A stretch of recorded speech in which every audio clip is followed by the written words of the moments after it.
everyone, and welcome to another stream. I'm Antizark. Today, we are playing Mass Effect 1 and on Insanity difficulty. It's going to continue along with our Insanity level playthrough, and looking forward to next month having the Legendary Edition out, which we're also going to do a playthrough as well on. So, looks like we got... Well, that's a good way to start it out, isn't it? Looks like we missed a little bit from the last one. I think we were on the train, but we're right here now. Nope. Let's not do that. Shall we? Yeah, there we go. Oh, oops, no, oh. Damn it. There. Alright. How are all y'all doing? I made more tea today. It's nice. I didn't make any last night because I stayed up so late. So, yeah. What are you gonna do? Oh, but one thing I did do is I got on a new website. What's it called again? I got it on my email. Here we go. It is called Epidemic Sound, and basically it's a thing that I pay for that I can pull sounds off and use them. They got like music and stuff like that, and different sound effects and whatnot that I can use for my videos. So that's gonna make stuff a lot easier, and you won't get copywritten because none of it's copywritten. Signature for EQ2. Oh yeah, that's cool. What one did you do?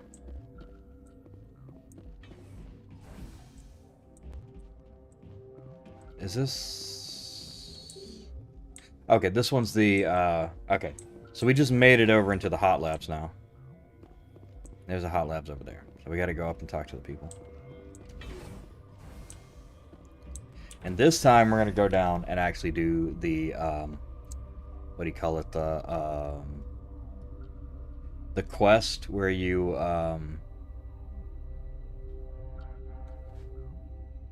brain not worky. Yeah, the quest where we give them the antivirus thing. Sorry, we couldn't be sure what was on the tram. Can they run a train? Can those things work a train's controls? Hell if I know. I'm not assuming any goddamn thing. Mm-hmm. You're human, and that's enough that I won't shoot. I'd like to know who you are. My name is Shepard. I'm a Spectre. Huh.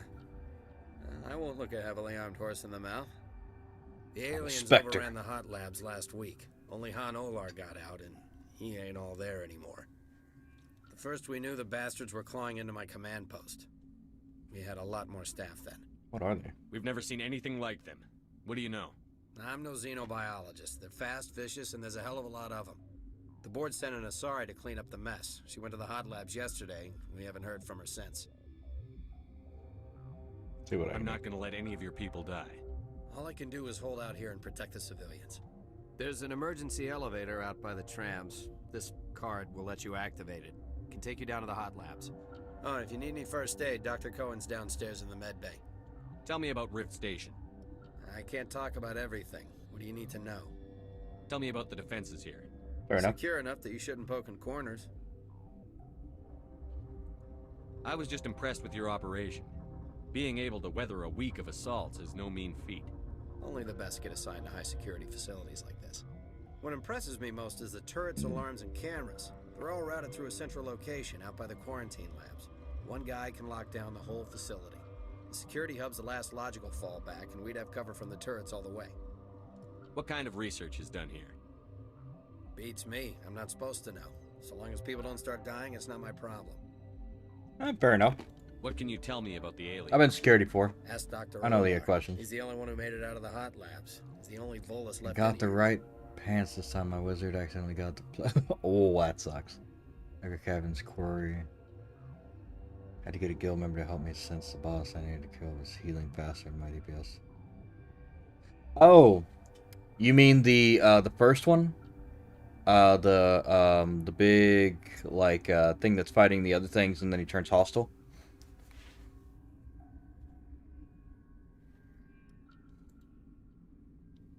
I need to know more about the situation in the hot labs. The facility's off. Or wait, no, you network. did. You're The talking only way about to Quarry find out would be Quandary. to send That's scouts down different. the elevator, and I won't send my people to their death. Did the aliens come from inside the facility, or did they attack from outside? You want my personal opinion? Labs like that exist to do stupid crap that gets people killed. Okay. Fair enough. What's facility Tell me about like? the structure of the hot labs. It's built into one of the glaciers further down the mountain. Real old, thick, stable one. Something goes wrong, they heat it up and sink it into the ice. Normally, the crew gets to the labs using a tram from Central Station. We've got an elevator that connects directly, but it's for emergency use only. Listen. I'm not sending my people down there. It's too dangerous. You understand? Fair enough. You're certain the matriarch is still in the hot labs? She hasn't come Oh, back playing on here. computer. Came through Central Yeah. Station, so she ain't there. Yeah, it's Oh.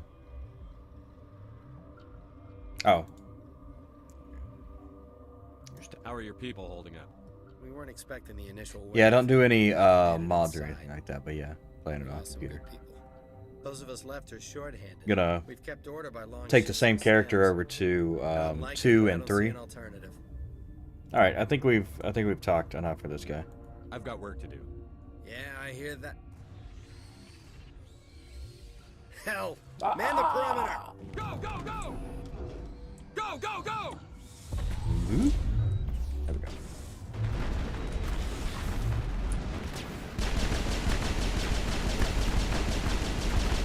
Man, pull or lift or whatever is just so amazing for those guys.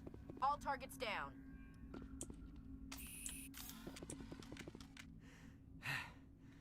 Thanks for the help. Every few hours, a group comes up the tram tunnel.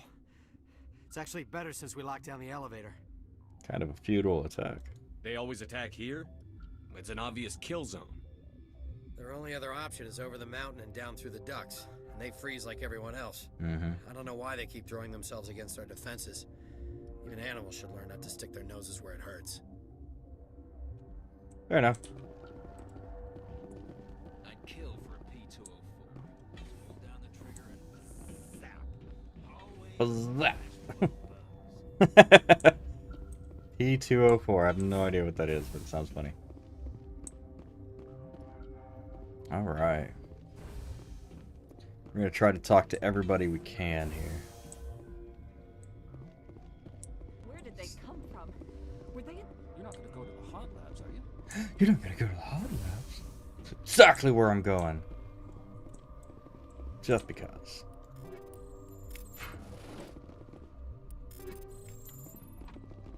Get on the fucking ground. Hello, you. What? What? You seem less upset at this situation than the others. Huh. That is one of the virtues of the meditation you interrupted. Hmm. You're a member of the science teams? Recently transferred, yes. What do you do here? Molecular genetics. I specialize in biotic-enhanced allele-specific hybridization. That's a bit technical for me.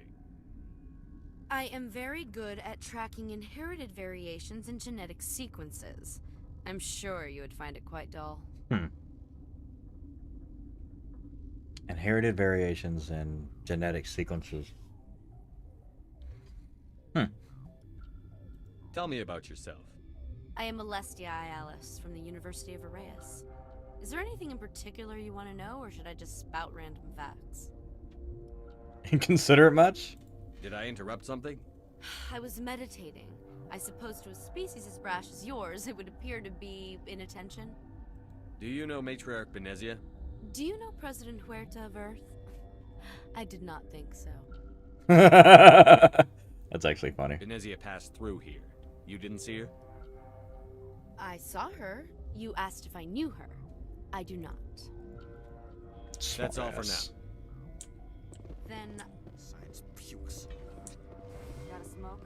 We're all out. What? No! Nah, nah, nah.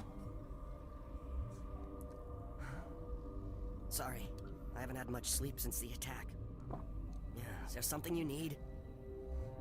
Got any money? How are you holding up?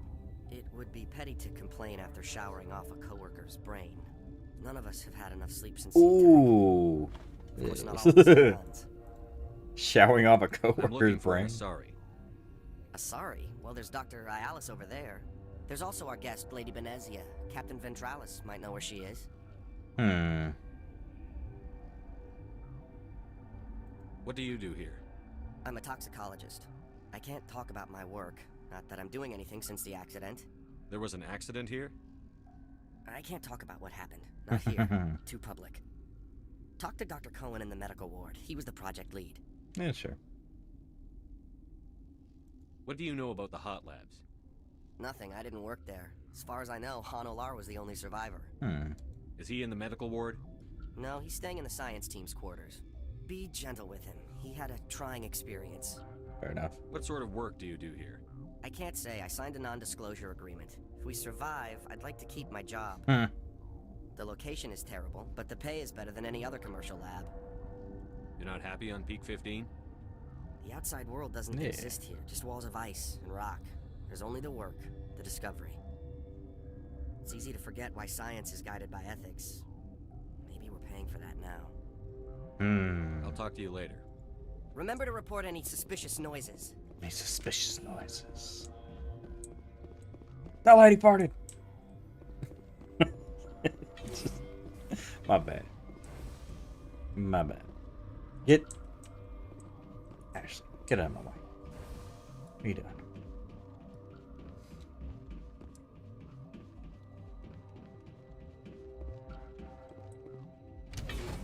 Jeff Meador.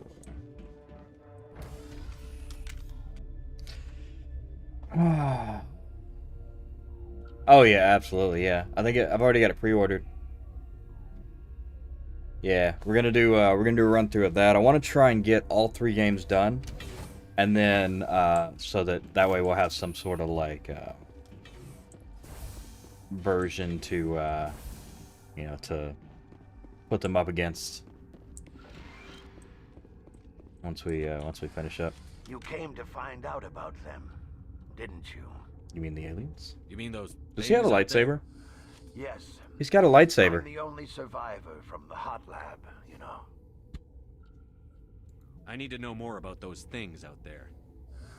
About the Rachni? Rachni? I don't believe that. You're involved in this. What can you tell me? They found it in a derelict ship. An egg. Waiting since the last battles. They brought it here. Shut up! God, you want to get us killed? I don't have any control over who lives or dies here. Do you? If you're gonna be crazy, be the quiet kind. Crazy? I'm sane. God, am I sane? I need to know everything about the Rachni. I told you all I can. We brought the Rachni back from the dead. In retrospect, a bad decision. A bad decision. Yeah. I heard you were at the hot labs. How did you make it out alive? I killed her. Who? Doctors on Muir. We were going to lunch when the alarms went off. I ran into the tram, and I closed the doors. She banged on the window once, then they sliced her to pieces. Her head came apart like a melon. I closed the door. I killed her. Tell me what you know. I'll make your survival mean something. You think I want absolution? There is none. Ooh. Could Matriarch Benezia survive in the hot labs? It's possible. The specimens were sensitive to biotics. I think that's I'll all be we got. leaving now. Yeah. Yeah. Okay. So I gotta go up and talk to the dude. Where's the medic guy? Let me go talk to him. Yeah, the one thing we missed, well, last game we just sprinted through. That didn't matter. But, yeah.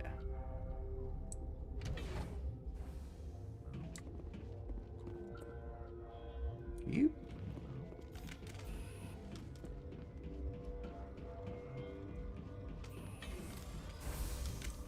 Just want to shoot this lady in the face right now. Ah, here we go. This is the one I'm looking for.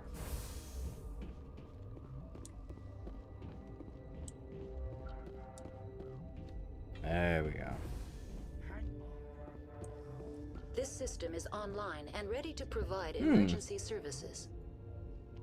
Think you could run that equipment for us? Certainly, Commander. One moment, please. Huh.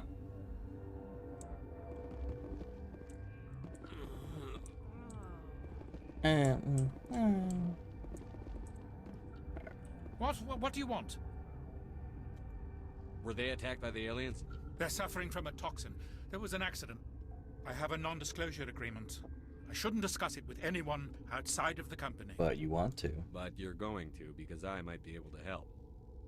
And I'd like to think that the company finds our lives more valuable than their secrets. You know Mira, the VI for Peak 15? She handles the safety protocols for our experiments here. We reactivated her on our way through Central Station. That was you? I'm grateful. Looks like you're typing a ransom message. Use stronger language, you'll get more men. You'll get more money. We lost the connection to Mira in the middle of an experiment and the quarantine failed. These three were exposed to a toxin, something we were working on. I understand your caution, but I need details. What you say won't go beyond these walls. It's a bioweapon, based on an exotic life form discovered on the frontier. They wanted something that could kill the creature. But there was no profit in something that kills one species on the frontier. We kept working on it and adapted it to affect more species. Thoros B is highly infectious, but can't pass from one person to another, like a biowar attack without a pandemic spread. It doesn't matter how safe you make it. Biological weapons are illegal. Militaries, governments, they'll get this kind of weapon one way or another, and we're trying to limit the damage. I know you can't see that. There's a reason the Citadel conventions forbid bioweapons, Doctor. I didn't expect you'd understand. Our notes and equipment are locked in the quarantine labs. Captain Ventralis doesn't want to risk more contamination. Is he right to keep people out?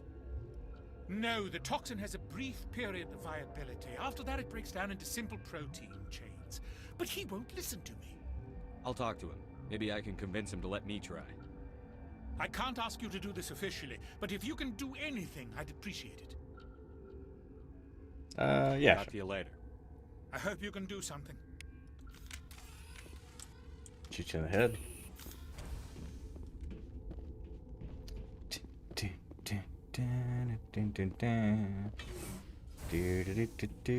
Oh, that makes me fucking feel weird. Okay. Let's not do that again. Gotta go talk to... That's kind of cool. Look. See the ice outside? That's neat. I would like to work here. This would be a cool... Well, aside from the Rachni, you know. This would be a cool place to work. There we go. Hello. Something you need? Want to help, Doctor? I've heard about the problems in the quarantine lab. I'd like to recover the toxin cure. God, I wish we could help those guys. I really do, but we can't risk contamination now. We're not part of your defense plans. We're consuming extra rations, extra Medigel. Yeah, but you also have extra guns. Alright, you want to gamble with your life, you're not under my command. I'll have the guard let you in, but he'll lock the door behind you. He'll run a full scan before he'll let you out. If there are any anomalies, you stay in there. That's fair. Those are reasonable precautions. I'll radio ahead to let the guard know. Good luck. I've got work to do. You and me both. Yeah. Yeah, I think we're gonna check out the codex too after we get done with this.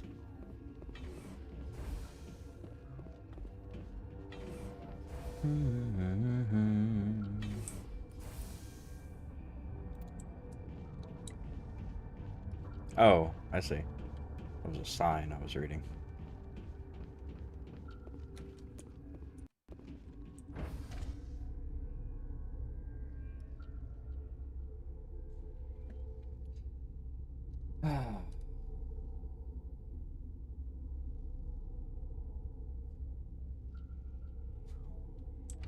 feel like this stream's gonna get a whole lot more interest on the Mass Effect once the Legendary Edition comes out, because it'll be like brand new and stuff.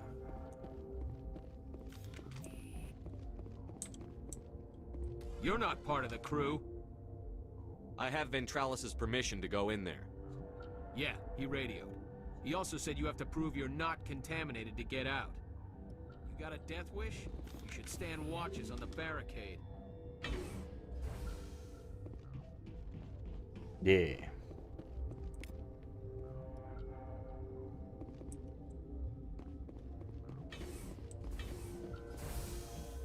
I think we got, yeah, we got some gear there. Mad-Joe. There we go.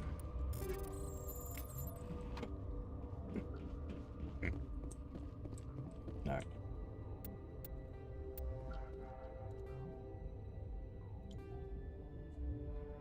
Gotta get it like right in the middle of the Your thing. mission ends here, Shepard.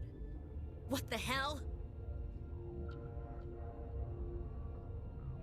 You're a sleeper agent for Benezia.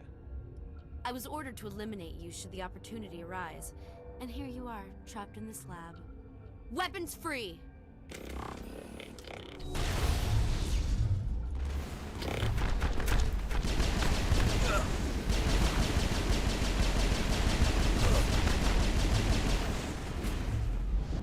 Oh shit, what the hell?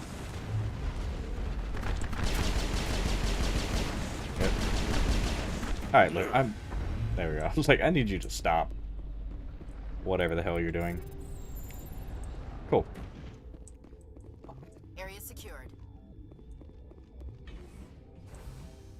Damn, she... Commander, looks like that Asari doctor killed the guard. They came out of there. You mean the inorganics the Asari had with her? Benezia brought them with her. How can I get into the maintenance area?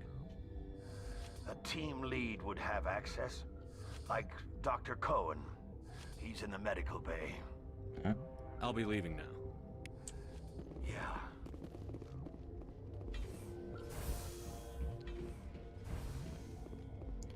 Let's see, if I finish that one...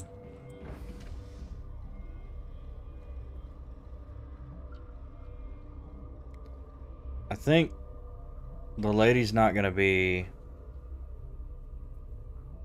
Yeah.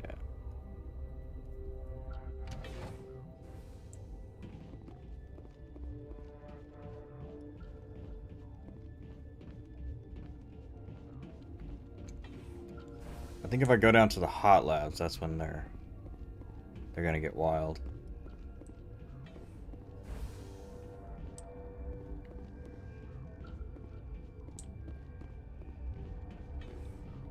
I wonder if I just like don't. Is that the cure? You did it? I think so. It was hard to concentrate while dodging gunfire. You were attacked? I don't know anything about that. I hate conflict. I've never even fired anyone. I have my receptionist do it. Look, the guards, they've been more on edge since you got here. I think they were expecting you. And there are more labs in the back. The guards won't even let me back there. Just people with clearance. What about the maintenance area? Do you have access to that? The maintenance area? Yes. Take my pass. But there's just snow back there. Let me see that file. An extension on Phelps' work? I thought he was on the right track. I can't thank you enough. That... Oh, God, what a cliche. You saved their lives. Do you know that? I need more. And I almost lost mine. Thanks is all I get? We need to be at peak to fight those aliens. Give us some Medigel. Of course. Here. What a dick Don't move. get these from me. Ventralis wanted them saved for his people. I need to administer this. Thanks again.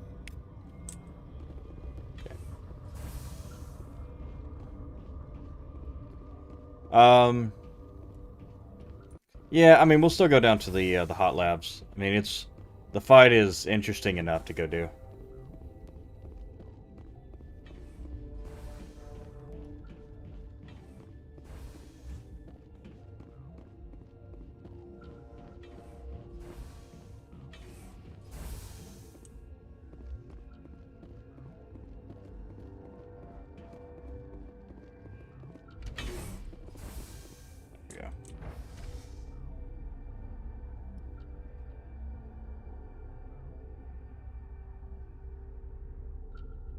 But yeah, I think you can, I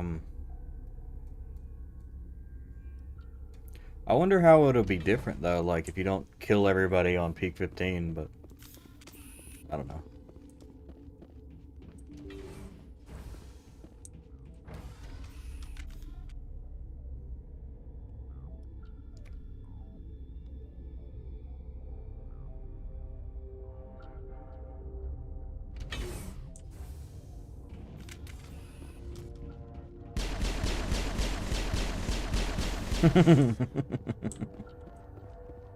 Are you here to secure the situation?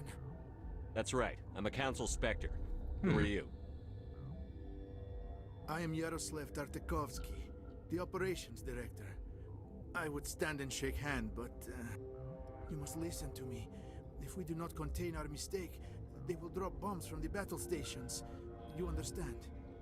Wait. Is there an Asari matriarch here? Asari? I have not seen one. She must be at Rift Station, Commander. This is not important. You must be listening. Binary Helix found an egg. It was on a derelict ship, thousands of years drifting. This was Rachni's ship. Inside they find many eggs in cryogenic suspension. 1,000-year-old egg hatched? Yes. Very tough to be so long frozen. That it survived the centuries. This is miraculous. I'm not sure I would qualify this as a miracle. Binary Helix planned to clone Rachni, mass produce them, create an army. But when they get here, they find this egg is not a common Rachni. It is a queen. After she lays eggs, they move her to Rift Station. They are thinking that without her, they can raise the babies to be obedient. Hold on. Don't you need a male to get eggs? Queens are born carrying the genetic code of their fathers. Eggs are carried away from the colony to hatch alone. Queens can lay eggs in hours and have a colony in days. This is how they spread so quickly. Separating them from their mother didn't work. This was exactly the wrong thing to do. I am thinking that without a queen, Rachni do not develop properly. Her mind is shaping theirs. These Rachni are uncontrollable. Then all we need to do is bring her here. No, I am sorry, but this will not work. These Rachni are beyond saving. It is a sad thing, but they must be euthanized. I am thinking that the neutron purge must be set off. I'm not familiar with the purge system. It creates bursts of neutron radiation, kills everything within the station. Things beyond get genetic damage of varying degree. How do we set off the purge? Arming controls are nearby. All you do is insert the key. Then I will give Mira destruct. They never fixed that. He goes, twice.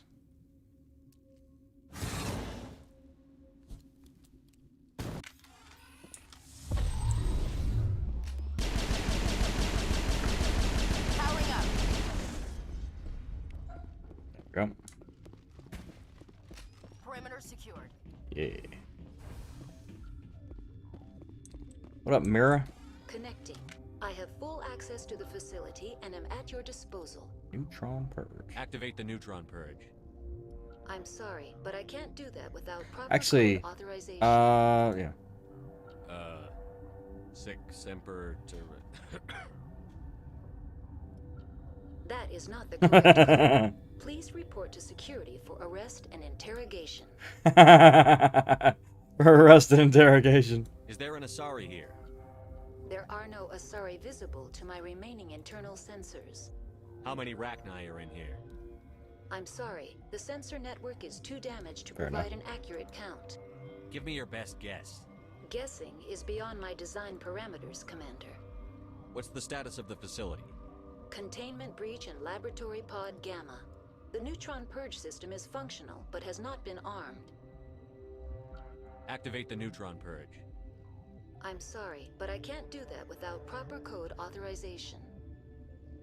Code input 875-020-079. Code Omega Local execution. Verified. Code Omega execution in 120 seconds.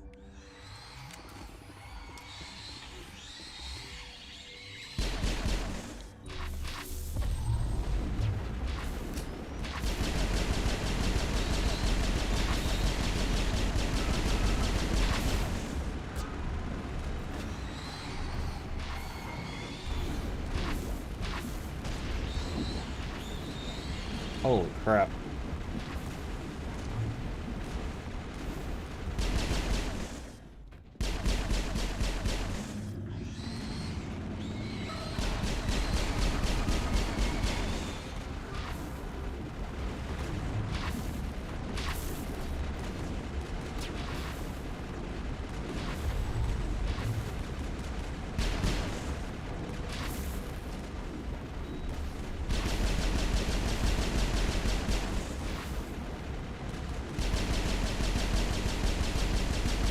Still got a minute.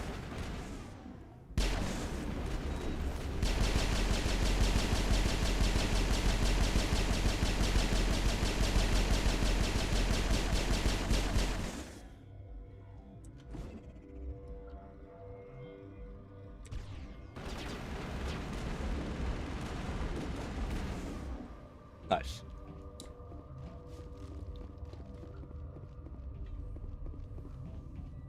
There we go. Huh, that was actually a lot easier than I was expecting. Normally I have to like fight through that harder shit and just make a run for it when it gets close.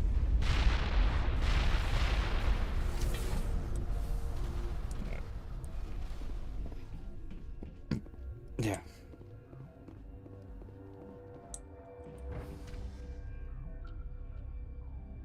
We gotta move up here.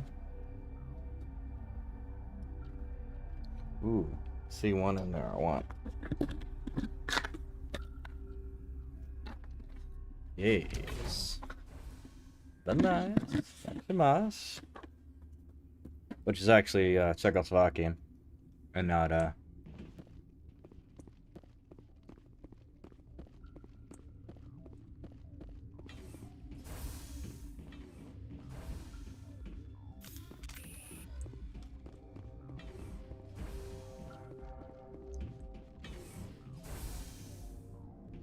I'm sorry about this, Shepard. We've got orders from Venezia. Open fire! You must die!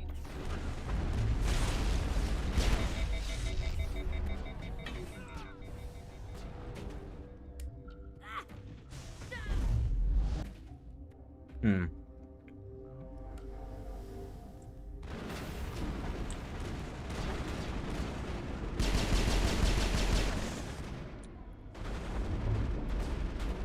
There we go.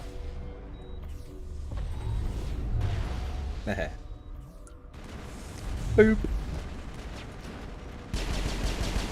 Just a whole bunch of things falling on.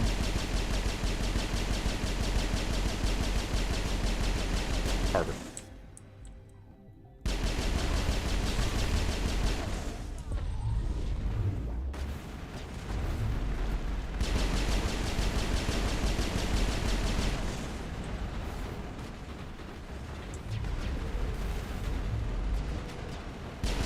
There we go.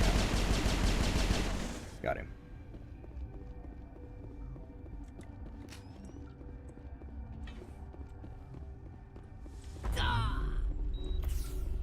Yeah. Oh shit. Left.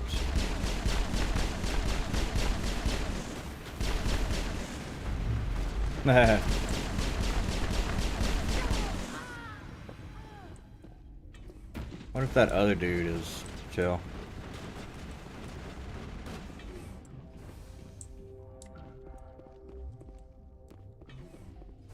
Nothing down here.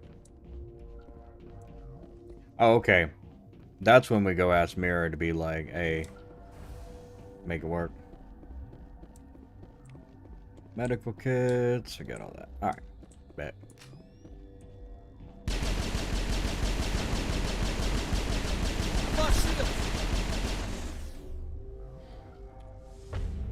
There we go.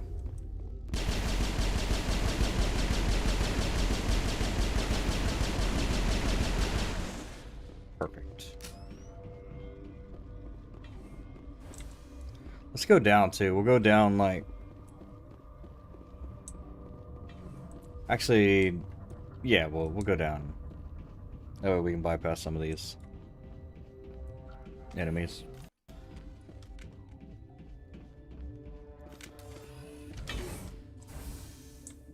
He's looking very seductive.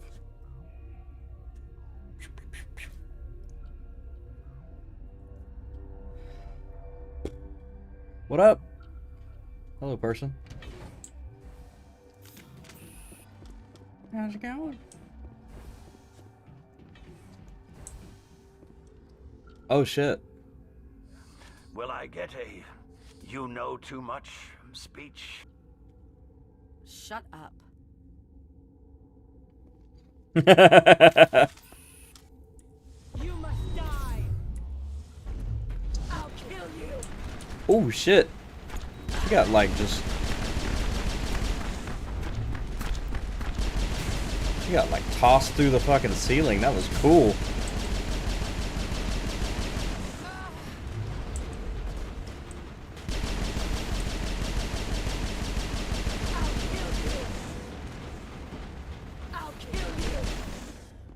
Cool. What up, Hanar Olar? Everywhere I go, I'm the only survivor. Maybe you'd better stand back. I won't let anything happen. Why did she try to kill you? Why do you think? We know what they did. The company wants to bury their mistake. Mm-hmm. They sent a matriarch to make us disappear. She ordered Ventralis to send you to the hot labs. She expected the Rachni to kill you. Just point me in the right direction. Through the checkpoint. Just keep going. Do whatever you like. I'm getting off this mountain. Well, go ahead, man.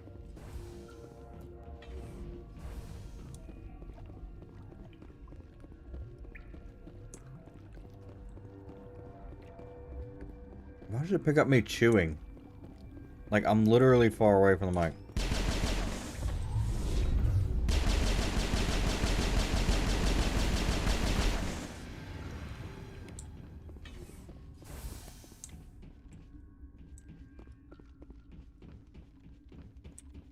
I love how, like, good these... all this gear is. Yeah, look at that. You just, like, bypass everything. Yep, here we go. There's Benezia. You do not know the challenge of being a mother. There is power in creation. To shape a life, turn it toward happiness or despair. Her children were to be ours, raised to hunt and slay Saren's enemies. Have you faced an Asari commando unit before? Few humans have. We don't have to fight. You can return to the Citadel with us. I think not.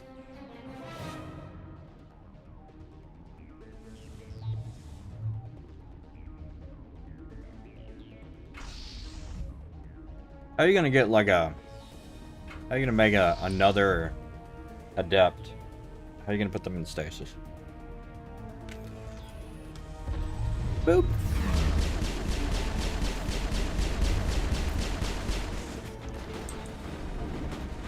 I've lost shields.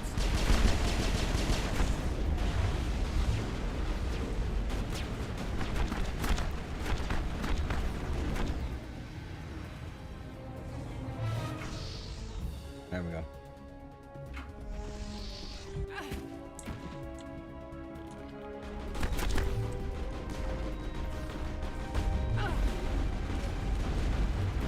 God damn it. Hey, you, stop that. Go away.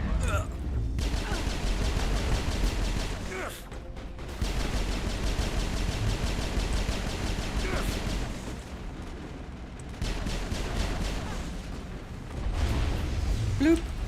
Oh shit. Man, what the fuck? Stop that. Stop that. Stop that. Stop that. Got it. Yeah, we're definitely gonna stay over here where dumbass can't shoot me.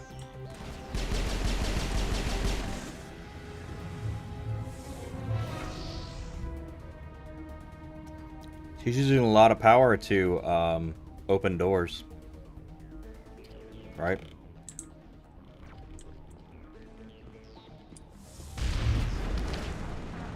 Woo! I got chain snipe. Glad I saved her for that.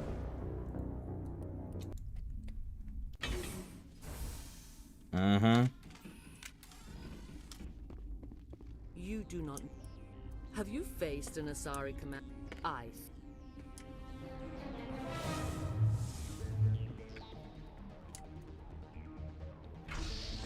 That was a while.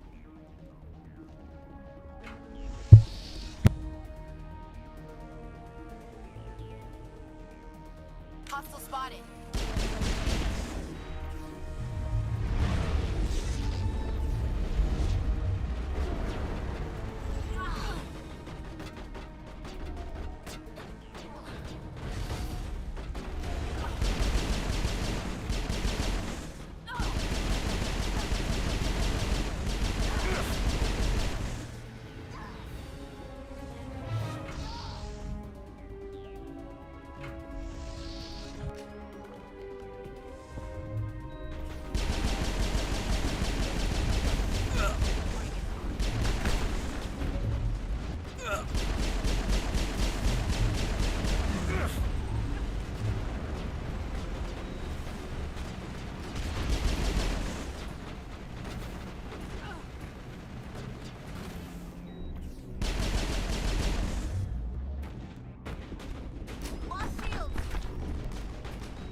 This is not over.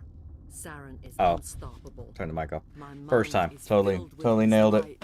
Everything is clear. Ragnar seemed to disagree.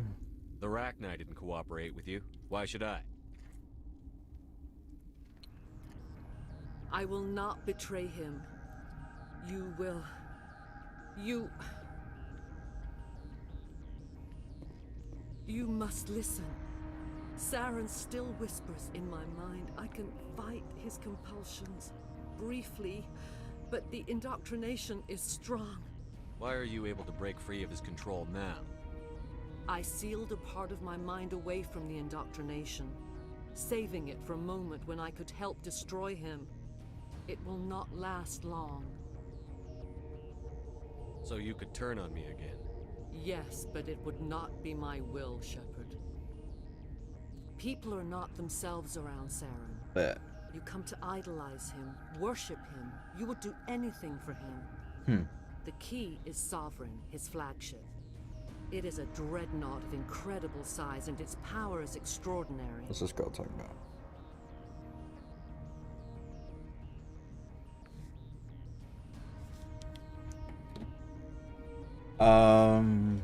Where you get it? Sovereign's not like other ships. Where did it come from? I cannot say. The Geth did not build it. Its technology is far more advanced than that of any known species. The longer you stay aboard, the more Saren's will seems correct. You sit at his feet and smile as his words pour into you. It is subtle at first. I thought I was strong enough to resist. Instead, I became a willing tool, eager to serve. He sent me here to find the location of the Mu relay. Its position was lost thousands of years ago. How does something that big go missing? 4,000 years ago, a star nearby went supernova. The shockwave propelled the relay out of its system, but did not damage it. Its precise vector and speed are impossible to determine. As millennia passed, the nebula created by the nova enveloped the relay. It is difficult to find any cold object in interstellar space, particularly something swathed in hot dust and radiation. Can I assume you found the coordinates? 2,000 years ago, the Rachni inhabited that region of our galaxy. They discovered the relay. The Rachni can share memories across generations. Queens inherit the knowledge of their mothers. I took the location of the relay from the Queen's mind. I was not gentle. You can still make it right. Give me the information. I was not myself, but I should have been stronger. I transcribed the data to an OSD. Take it, please. Knowing the relay's location isn't enough. We need to know where to go from there. Saren wouldn't tell me his destination. But you must find out quickly. I transmitted the coordinates to him before you arrived. You have to stop me. I can't. His teeth are at my ear. Fingers on my spine. You should. You should. Die. Die.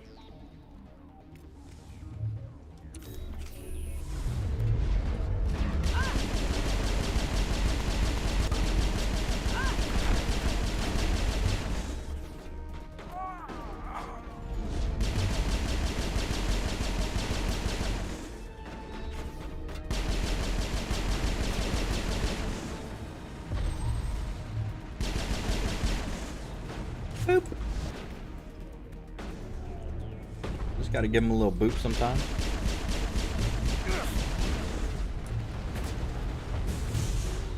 There we go.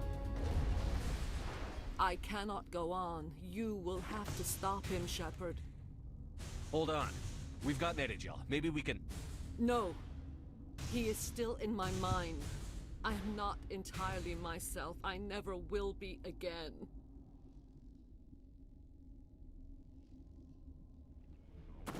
No light. They always said there would be a...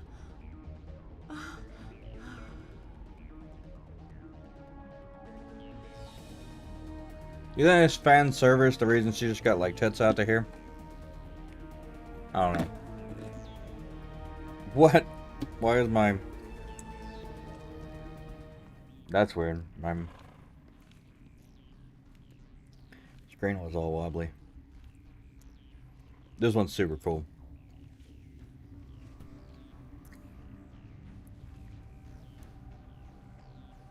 This whole scene here.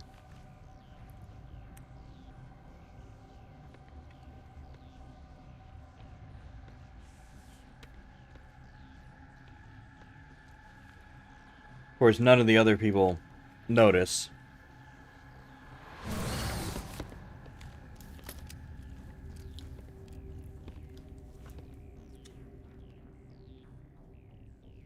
This one serves as our voice. Shit, you can hear it. We cannot sing. Not in these low spaces. Your musics are colorless. Musics? What? Your way of communicating is strange. Flat. It does not color the air. When we speak, one moves all. This is going to be a fun conversation. We are the mother. We sing for those left behind. The children you thought silenced. We are Rachni. How are you speaking through her? Our kind sing through touchings of thought. We pluck the strings, and the other understands. She is weak to urging. She has colors we have no names for, but she is ending. Her music is bittersweet. It is beautiful. You are not in harmony with those who hoped to control us. What will you sing?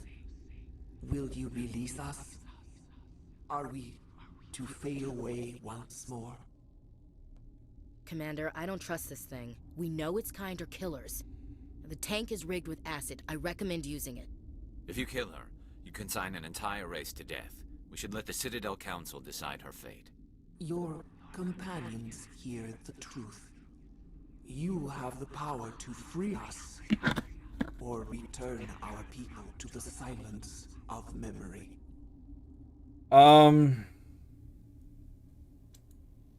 If I let you live, would you attack other races again? No, I do not know what happened in the war. We only heard discordance, songs the color of oily shadows. We would seek a hidden place to teach our children harmony. If they understand, perhaps we would return. You could have calmed them if I hadn't set off the purge? No, our minds are not as yours. We can only learn to sing in harmony. Without a mother, children are lost to silence. You should not sing of them in gray and violet. We would have stilled them ourselves. Are you a survivor from the war? A clone? We do not know. We were only an egg, hearing Mother cry in our dreams. A tone from space hushed one voice after another. It forced the singers to resonate with its own sour yellow note. Then we awoke in this place, the last echo of those who came out from the singing planet.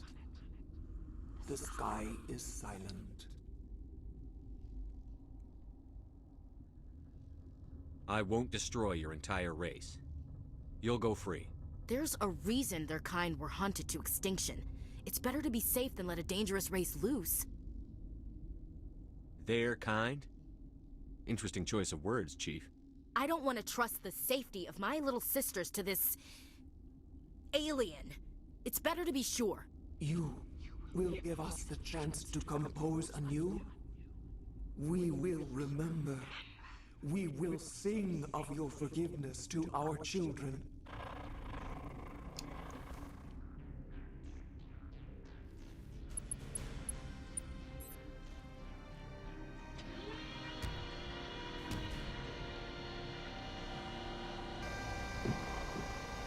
I think they're handy later in the third one. So we definitely want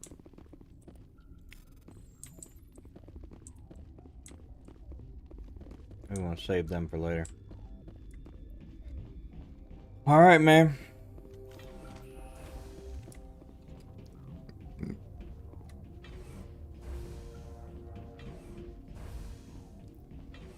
And that is the end of that.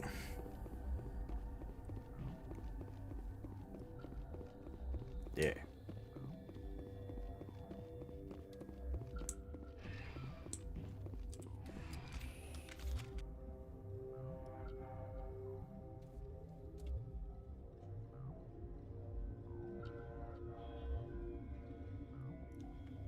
I kind of like it better this way. That way we don't have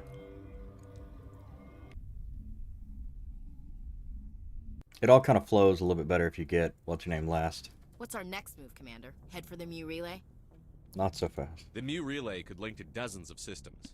Unless we know exactly where Saren's going, we'd just be wasting our time.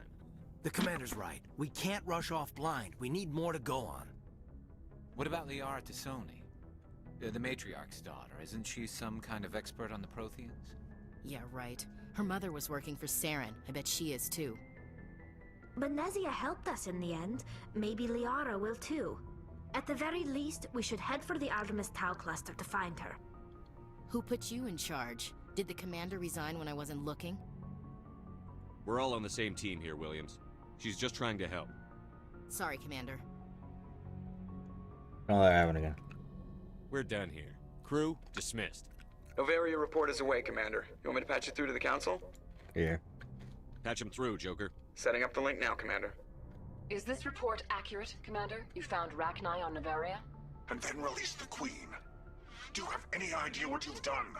How many generations until they overrun the galaxy? Not my problem. This queen is different.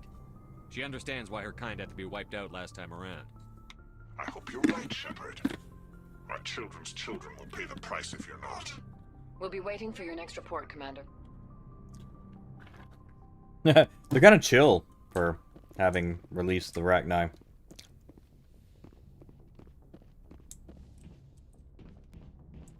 There we go. Point defense system. What do we got here? Heat load monitor.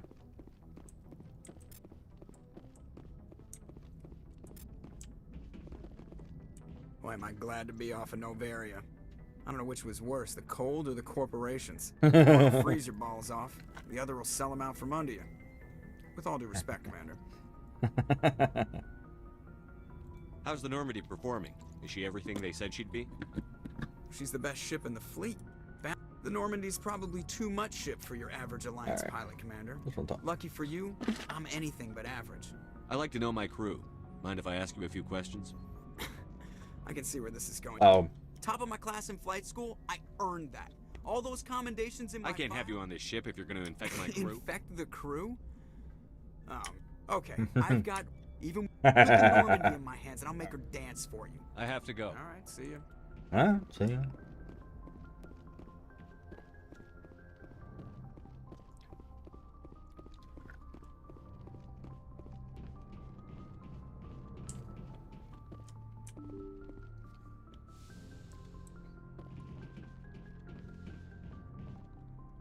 Who knows?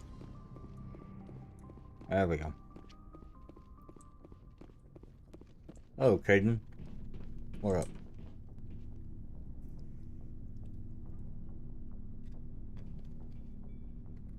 Anything you need, Commander? What's your opinion on the last mission? Killing Saren's, what was Benezi anyway? Second in command? Advisor? Anyway, it should set him back a bit. I guess we'll be the ones to tell Dr. Tassoni. It's a hell of a thing to drop on her. Just trying to get a sense of where the crew's at. Thoughts? Is this an official evaluation, Commander? Or off the record? Alenko, when it's just you and me, you can consider it off the No, record. Jesus Christ. That's a generous attitude. Okay. I think there's something wrong with all this. This Saren is looking for a lost mass relay to who knows where, but we can't get backup from the Council? Sorry, Commander. There's writing on the wall here, but someone isn't reading it. The Council doesn't want to believe anything's wrong. I'd call it human nature, but... I hear you. It just seems like a group that's been around as long as the Council should see this coming. True. Sorry if I got too informal. Protocol wasn't a big focus back in Bot. Tell me about it. Biotic acclimation and temperance didn't last past the airlock. To the kids they hauled in, it was brain camp. Sorry, hauled in is unkind. We were encouraged to commit to an evaluation of our abilities so an understanding of biotics could be compiled. There are worse results of accidental exposure to element 0 in the womb. Beats the brain tumors some kids grew up with. Is there some question about how you were exposed? My mother was downwind of a transport crash. It was before there were human biotics, a little after the discovery of the Martian ruins. It only gets iffy around 63 when Kinetics was running out of first-gen subjects. Until then, they'd relied on accidentals. A bunch of guys in suits show up at your door after school, and next thing you know, you're out on Jump Zero. Jump Zero is a long way from home. What was it like? The grand gateway to humanity looks a lot better in the vids. But that's my own baggage, Commander. No bearing on this. Alenko, there's no regulation that says you can't be friends with your commander. I appreciate that, Commander. I just don't want you to think that I'm a whiner. Besides, I've got my past squared away. No. Well, he's nice. Is there anything back here? Yeah, that's right. Sleeper pod.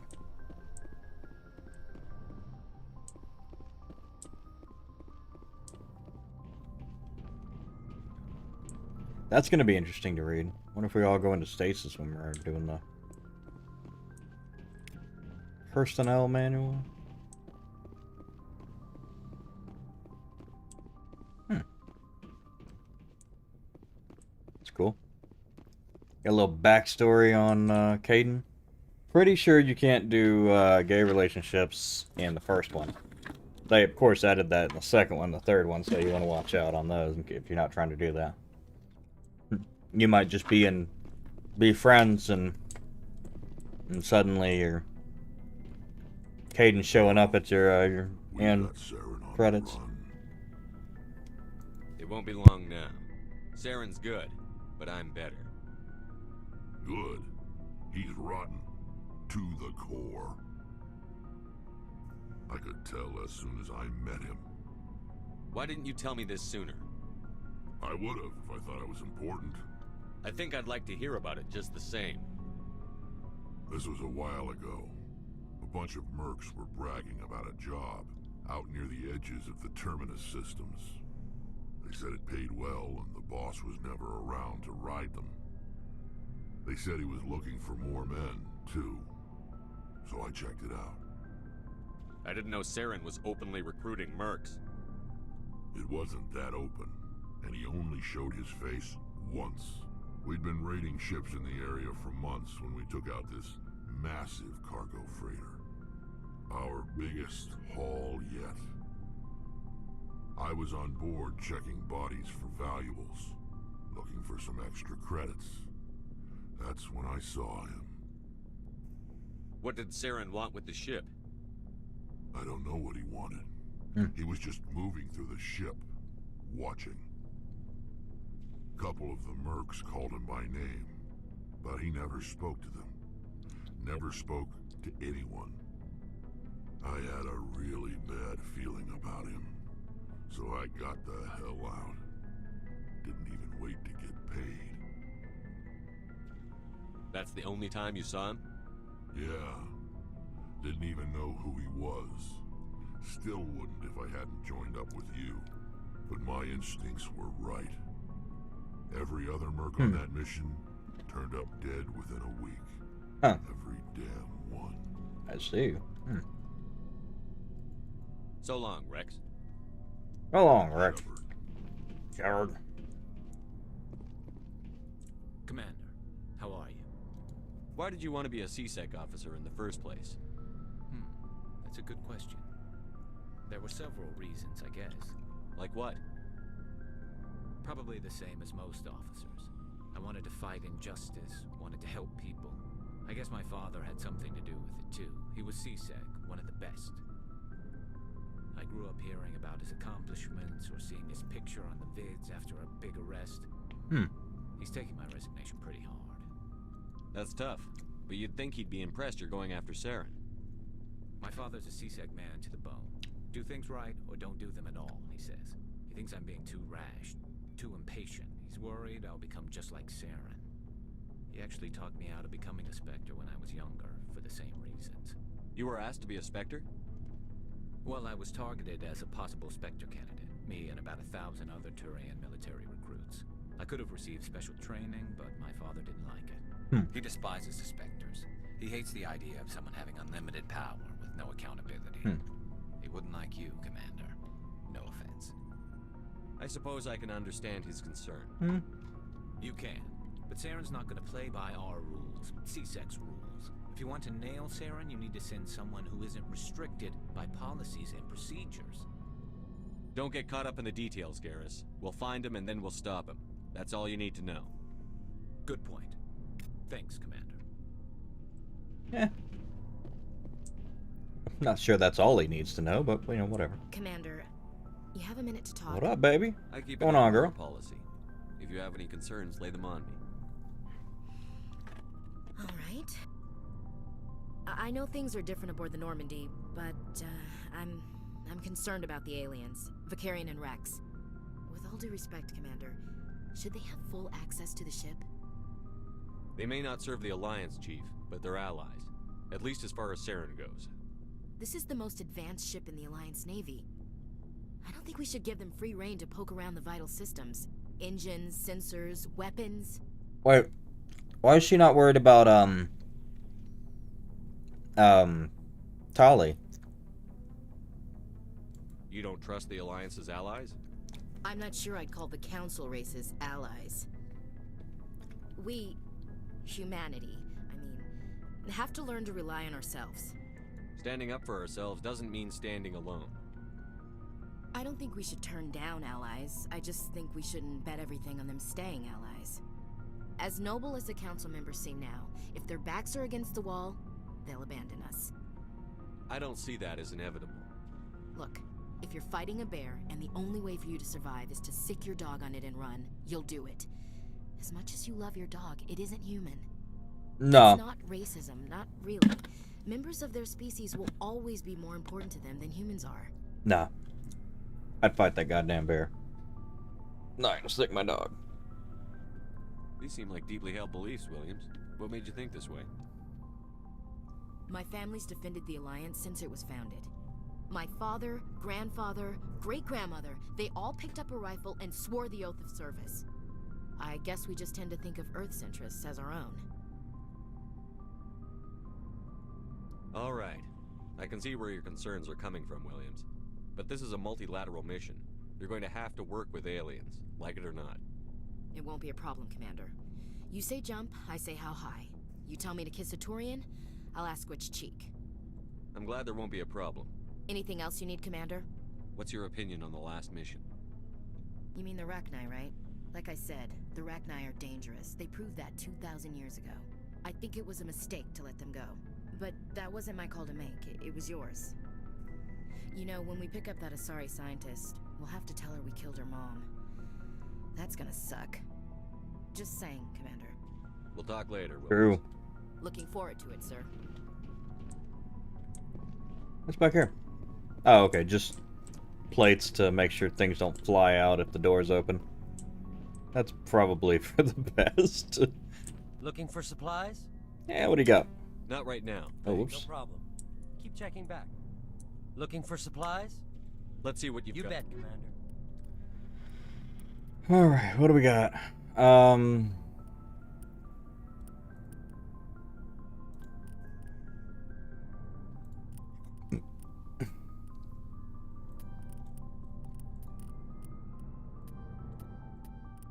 Nice. Heavy armor human predator. That's not what I'm looking for. No. I want that Colossus heavy.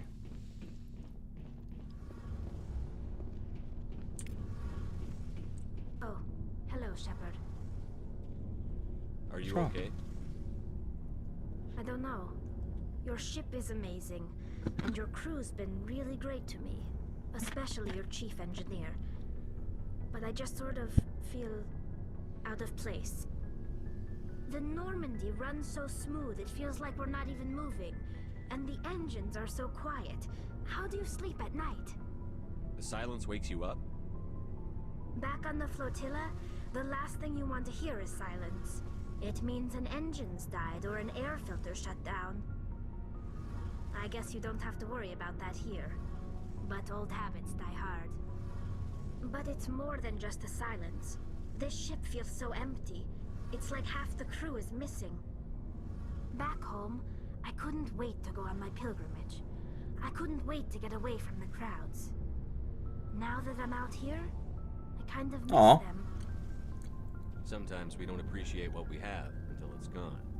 That's true. I'm starting to wonder if that's what the pilgrimage is really about. It's given me a whole new perspective on my people and our culture. You know, there's always a few who go on their pilgrimages and never return. I always assumed something bad happened to them, but maybe they just wanted a different life. You do plan to return to the migrant fleet, right? I could never abandon my people, Shepard. I will go back eventually. But we have to stop Seren first. Otherwise, I might not have a home to go back to. True. I should go. I should go. See you later. Anything good with you? Nope. Carry on, Adams. Aye, aye, Commander. Alright. So that's got that. We're gonna check the codex here before we run off. Looks like we talked to everybody. It's good.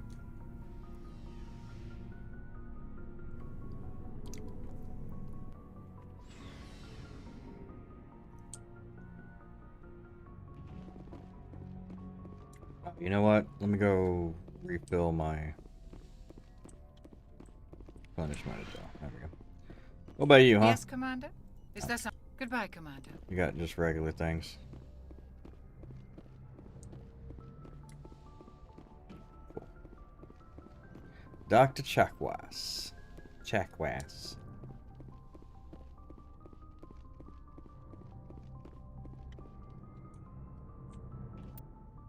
How close am I to another level? Oh, actually really close, yeah. 60 is the max, I believe, so.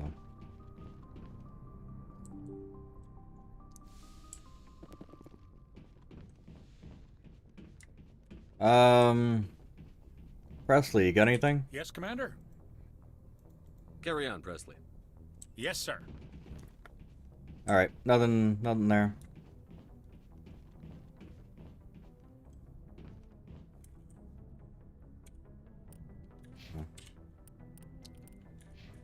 Alright, go to Codex. Update, bringing down the sky.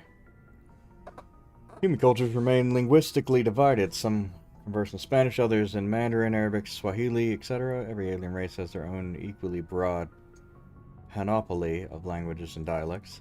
Most individuals know only their mother tongue and rely on machine translation. Modern portable computers allow anyone with a few hundred credits of equipment to a seamless real-time translation of alien language, courtesy of handheld PDAs.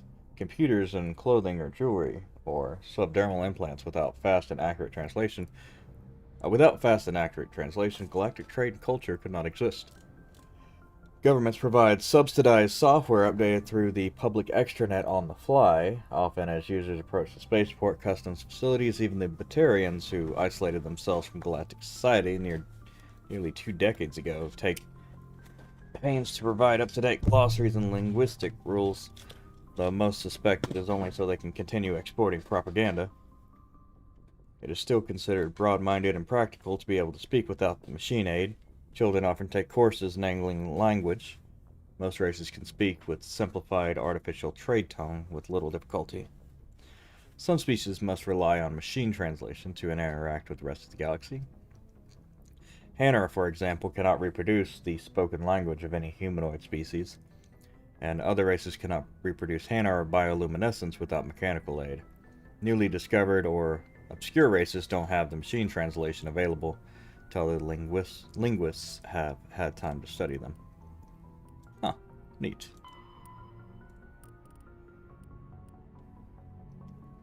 Tyrion Culture. Alturians are individuals with personal desires. Their instinct is to equate to the self with the group and set aside personal desires for the good of all.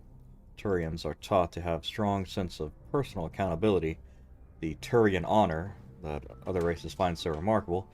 Turians are taught to own every decision they make, good or ill. The worst sin they can make in the eyes of their people is to lie about their own actions. Turians who murder will try to get away with it. But if directly questioned, most will confess to crime. Turians have a strong inclination toward public service and self-sacrifice, so they tend to be poor entrepreneurs. To compensate, they accepted the mercantile of Volus as a client race, offering protection in exchange for their fiscal expertise. Turian military is the center of their society. Not just an armed force, it's an all-encompassing public works organization. The military police are also the civic police. The fire brigades serve the civilian population, as well as military facilities.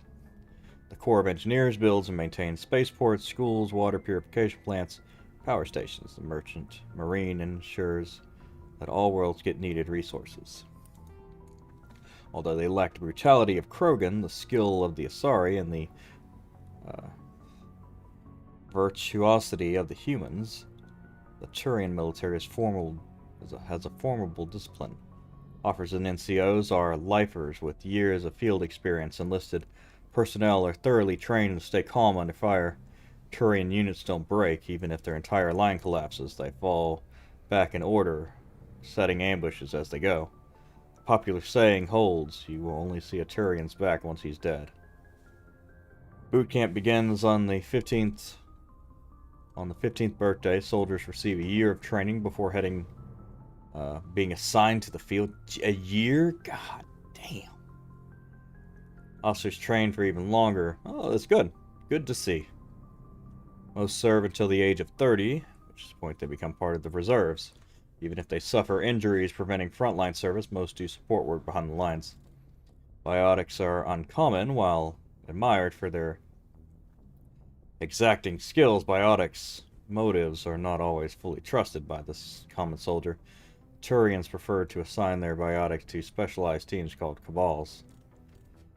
Command and control is decentralized and flexible. Individual squads call for artillery and air support. They make extensive use of combat drones for light duties, and they practice combined arms.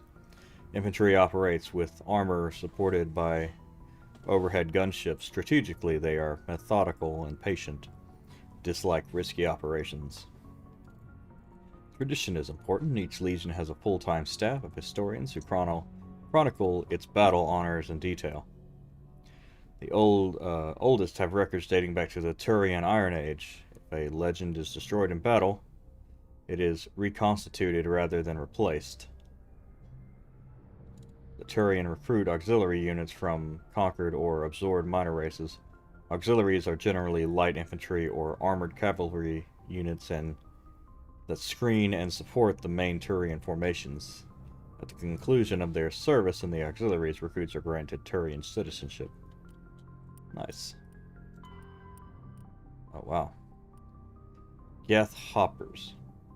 Geth models, collectively dubbed Hoppers by the Alliance forces, are electronic warfare platforms. They can project electromagnetic radiation across a broad spectrum as an offensive weapon. They can also perform cyber warfare attacks against the onboard computers of body armors, hard suits, and weapons, adversely affecting their performance. The structure of Hoppers consists of an advanced and highly elastic artificial muscle material. This allows a Hopper to compress its entire body for powerful leaps.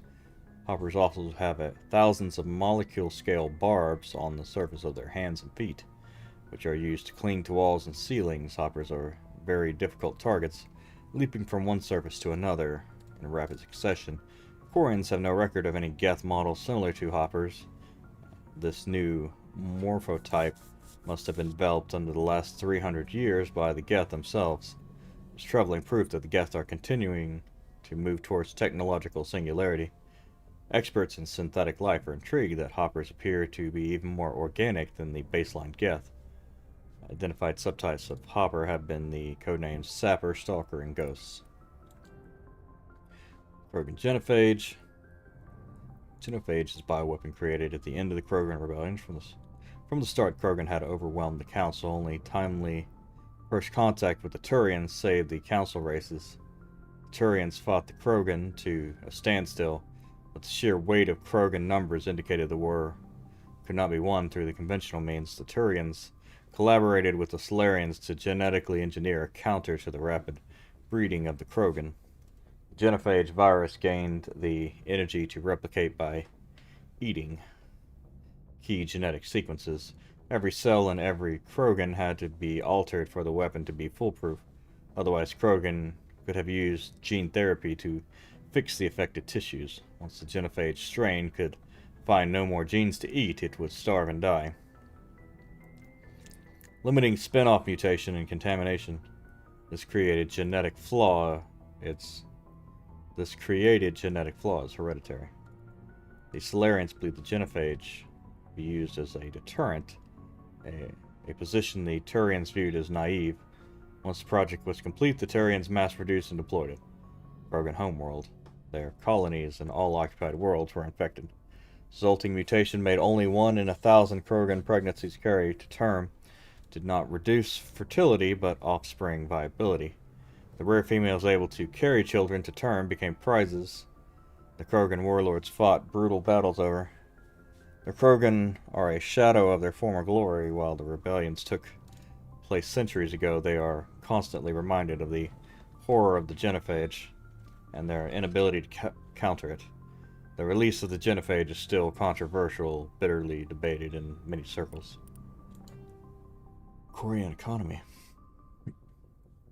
The migrant fleet has little economic base, operating in a state of perpetual hand-to-mouth. While Korean ships include light manufacturing and assembly plants, they lack heavy industries such as refining and shipbuilding. The fleet has tankers for water purification and oxygen cracking, but the space-intensive nature of agriculture limits food production. A single disaster could destroy a fragile balance. The Koreans earn income in creative ways because their government is obliged to provide food, water, air, and medical support. For every individual, the Conclave strategically determines the course of the fleet to bring in resources and income. A species who suspects the migrant fleet is heading towards their space often offers a gift of surplus starship fuel and resources to convince the Conclave to alter course. As the fleet passes through a system, swarms of mining vessels work over asteroids for metals and siliceous materials and cometary bodies for water, ice, and organics. Quarry miners are adept at locating and strip mining spaceborne resources. This sparks conflict with corporations already working in the system.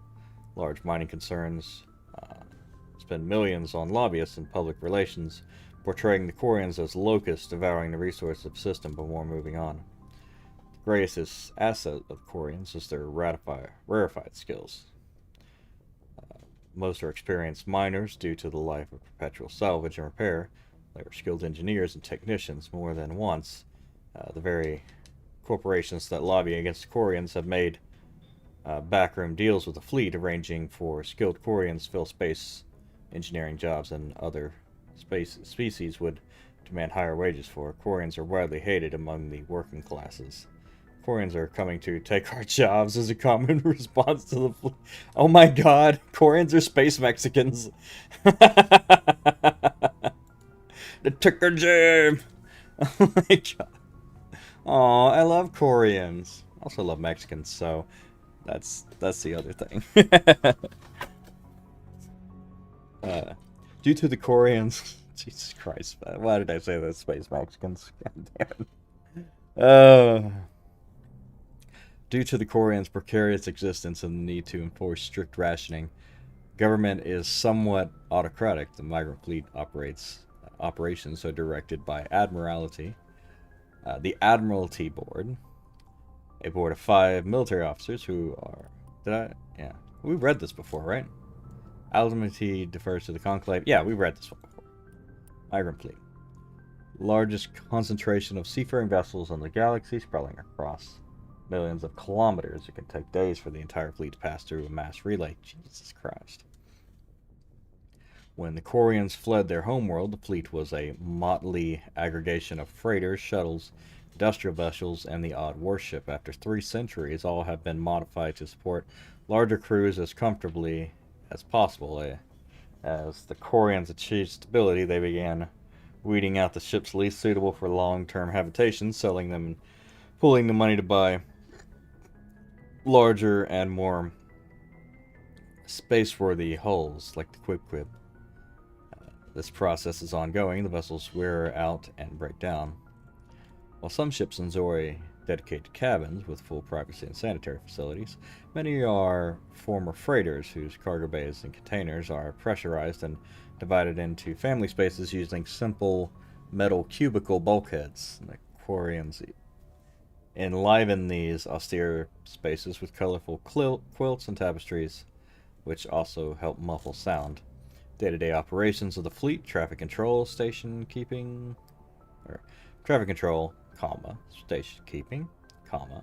Supply distribution and so on are under military jurisdiction, though ship captains have the authority to deviate from their assigned positions and may leave the fleet at any time. They are assumed to do so at their own risk as the migrant fleet moves around the galaxy. Many ships split off to pursue individual goals, returning days or years later. The pilgrimage. When Quarians of the migrant fleet reach young adulthood, they must leave their birth ship and find a new crew who accept them as permanent residents. To prove themselves, they must recover something of value, offered to their prospective captain as proof that they will not be a mere burden on the shoestrings resources of the ship. This process is called the pilgrimage. Stripped of ritual, the pilgrimage is merely an attempt to maintain genetic diversity within the small, relatively isolated population bases that make up the migrant fleet. If the young stayed married with their birth vessel, the risk of inbreeding would increase sharply. Quarians are surgically fitted with their various immunity-boosting implants in preparation for leaving pilgrimage. They have grown up within the sterile-controlled environments of the migrant fleet ships. Quarians have virtually no natural immune system. Interesting. Serpent Nebula. Citadel is surrounded by the blue-tinted reflection nebula. The light of the nebula is actually light from the Citadel, scattered and reflected back to the station. At first, the Serpent Nebula was assumed to be made of microscopic construction debris. Prevailing theory holds that the Protheans used molecular nanotechnology to manufacture the incredibly durable materials used in the Citadel. But unlike other nebulae, the Serpent does not dissipate over time, therefore it must be replenished constantly. The current popular theory is that the non-recyclable waste collected by the Citadel's keepers somehow rendered down to the atomic or molecular level and ejected into the cloud. The thick nebula presents a navigation hazard. Beyond the relatively clear areas around the Citadel, electrical discharges are common.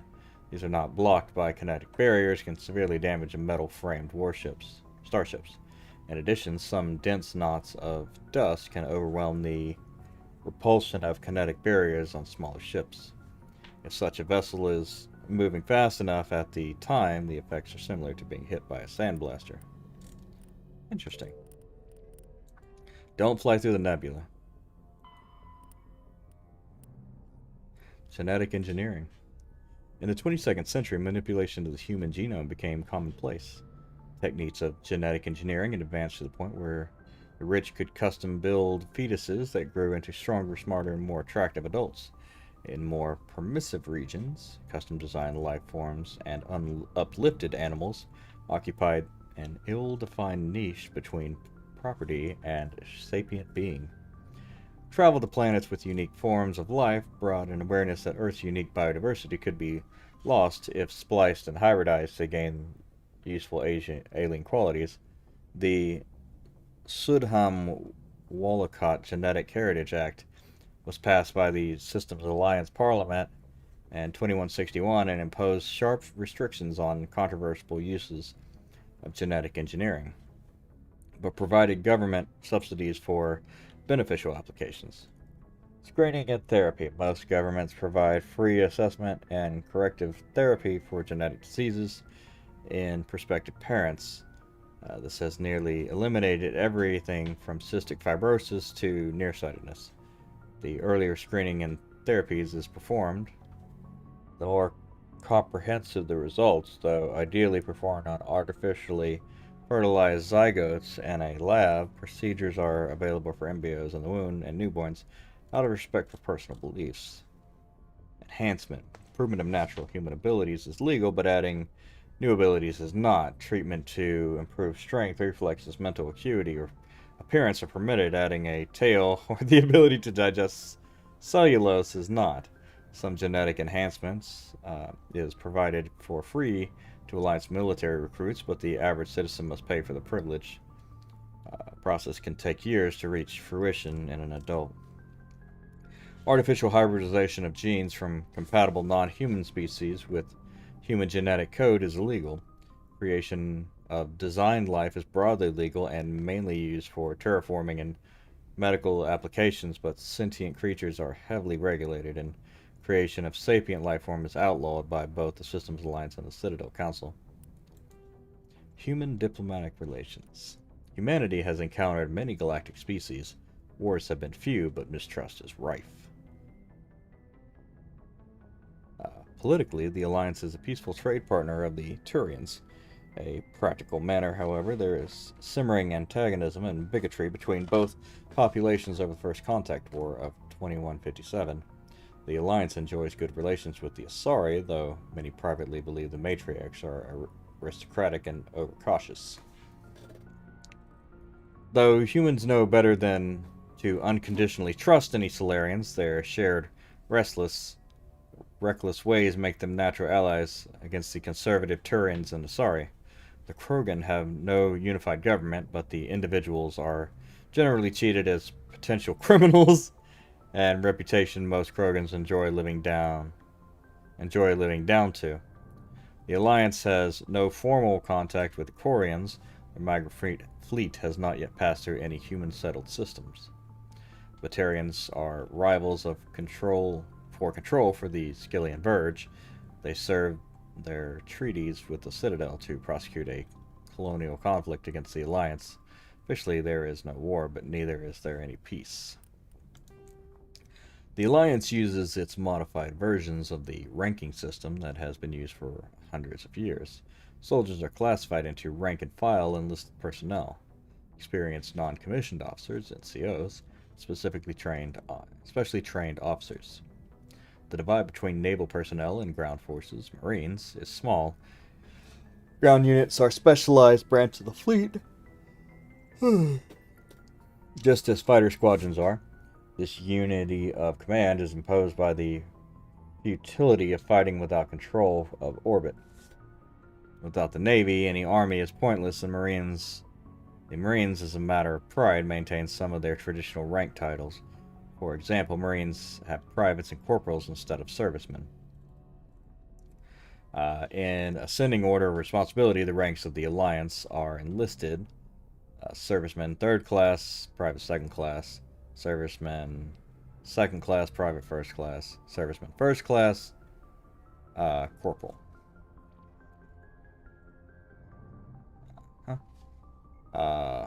NCOs: Service Chief, Gunnery Chief, Operations Chief. Officers: 2nd Lieutenant, 1st Lieutenant, Staff Lieutenant, Lieutenant Commander, Staff Commander, Captain, Rear Admiral, Admiral, Fleet Admiral.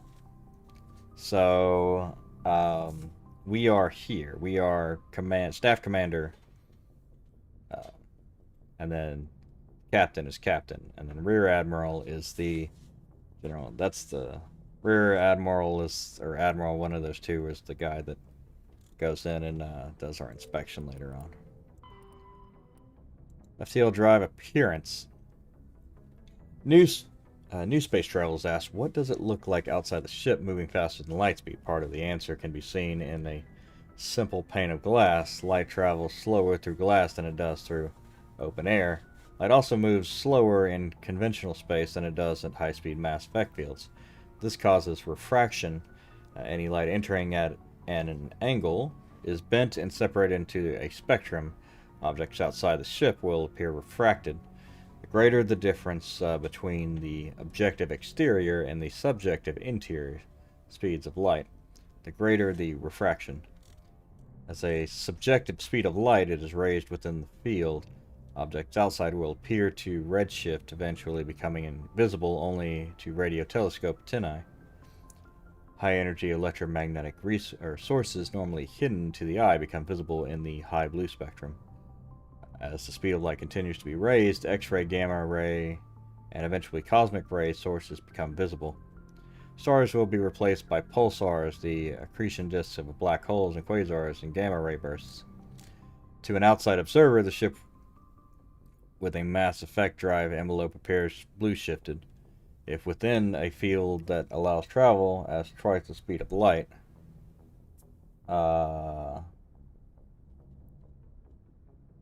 as normal, any radiation it emits has twice the energy as normal if the ship is in the field about 200 times speed of light, it radiates visible light as X-rays and gamma rays, and infrared heat from the hull is blue shifted into the visible spectrum or higher.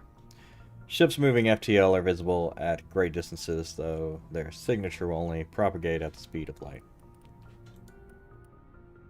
Disruptor torpedoes. Disruptor torpedoes are powerful projectiles with warheads that create random and unstable mass effect fields when triggered. These fields warp space-time in localized area. The rapid asymmetrical mass changes cause the target to rip itself apart. In flight, torpedoes use a mass-increasing field, making them too massive for enemy kinetic barriers to repulse. This extra mass gives torpedo very sluggish acceleration, making them easy prey for defensive guardian weapons. So, torpedoes have to be launched at very close range. Torpedoes are the main anti-ship weapon used by fighters. They are launched from point-blank range in ripple fire waves, reminiscent of the ancient Calliope rocket artillery launchers, thus their popular nickname Callies. By saturating defensive guardian systems with multiple targets, at least a few will get through. Dispersal of heat generated by onboard systems is a critical issue for the ship. If it cannot deal with heat, the crew may be cooked within the hull. Radiation is the only way to shed heat into a vacuum. Civilian vessels utilize large, fragile radiator panels that are impossible to armor. Warships use diffuse radiator arrays, DRA. Ceramic strips along the exterior of the armored hull. These make the ship appear striped to thermographic sensors. Since the arrangement of the ship depends on the internal configuration of the ship, patterns for each vessel are unique and striking. On older ships, the DRA strips could become red or white hot. Dubbed the tiger stripes or war paint by humans, the glowing DRA have had a psychological impact on the pirates and irregular forces. Strip radiators are not as efficient as panels. If damaged by enemy fire, the ship only loses a small portion of its total radiation capacity. In most cases, a vessel's DRA alone allows it to cruise with no difficulties. Operations deep within the solar system can cause problems. A ship engaged in combat can produce titanic amounts of heat from maneuvering, burns, and weapons fire. When fighting in a high heat environment, warships employ high-efficiency droplet heat sinks. In a droplet system, tanks of liquid sodium or lithium absorb heat within the ship. The liquid is vented from the spray nozzles near the bow as a thin sheet of millions of micrometer scale droplets. Droplets are caught at the stern and recycled into the system. A droplet system can sink 1 to 100 times as much heat as the DRA strips. Droplet sheets resemble a surface ship's wake through the water. The wake peels out in sharp turns, spreading a fan of droplets as the ship changes vectors and leaves a coolant behind. A ship's general area defense integration anti-spacecraft network Guardian consists of anti-missile, anti-fire laser turrets on the exterior hull. Because of these are under computer control, the gunnery control officer needs to do little beyond turn the system on and designate targets as hostile. Since lasers move at light speed, they cannot be dodged by anything moving at non-relativistic speeds.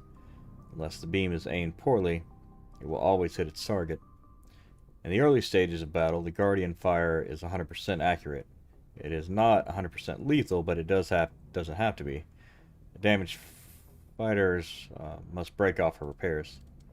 Lasers are limited by diffraction. The beam spreads out, decreasing the energy density, watts per meter squared. The weapon can be placed on a target. Any high-powered laser is a short-range weapon. Guardian networks have another limitation: heat. Weapons-grade lasers require cooldown time, during which heat is transferred to sinks or radiators. As lasers fire, heat builds within them, reducing damage, range, and accuracy. Fighters attack in swarms. The first few will be hit by Guardian, but as the battle continues, the effects of laser overheat allow the attackers to press ever closer to the ship. Constant use will burn out a laser. Guardian lasers typically operate in infrared frequencies. Shorter frequencies would offer superior stopping power and range, but degradation of focal arrays and mirrors would make them expensive to maintain, and most prefer mechanical reliability over bleeding edge performance where lives are concerned. Solarians, however, use near ultraviolet frequency lasers with 6 times the range, believing that having additional time to shoot down incoming missiles is more important. Lasers are not blocked by the kinetic barriers of a capital ship.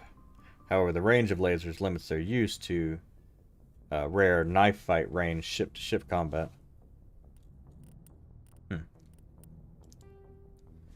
Starship crew considerations. Cabins give each individual 10 cubic meters of space on larger vessels. Private rooms are common. As ships get smaller, the number of crew packed into a single wardroom increases. Sark prefer shared space even on large vessels, while Krogan territorial instincts make them impossible for them to cohabitate even on the smallest ships. On smaller vessels, hot bunking is the norm. Crew members assigned to different watches share the same bunk. When one gets off duty, he wakes up the person in the bunk while that crewman is on duty. The first gets the rack time. Spacecraft compartments can be isolated by airtight doors in case of decompression. Cinematic vision of explosive decompression is fiction.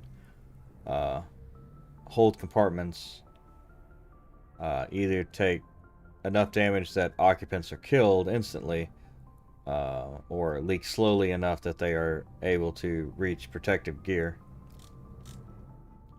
Compartments are equipped with the emergency life support apparatus, ELSA.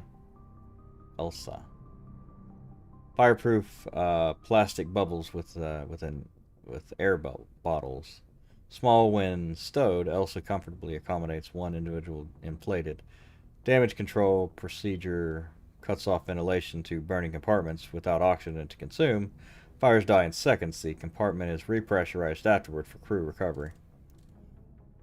Mass effect fields create an artificial gravity AGRAB plane below the decks, preventing muscle atrophy and bone loss in 0G.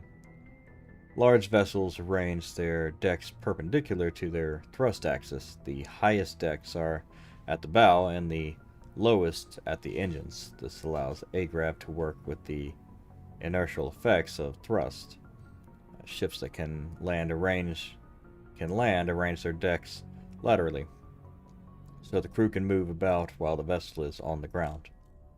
Warships normally turn off their AGRAB systems during combat, reducing the heat generation by the systems and increasing combat endurance.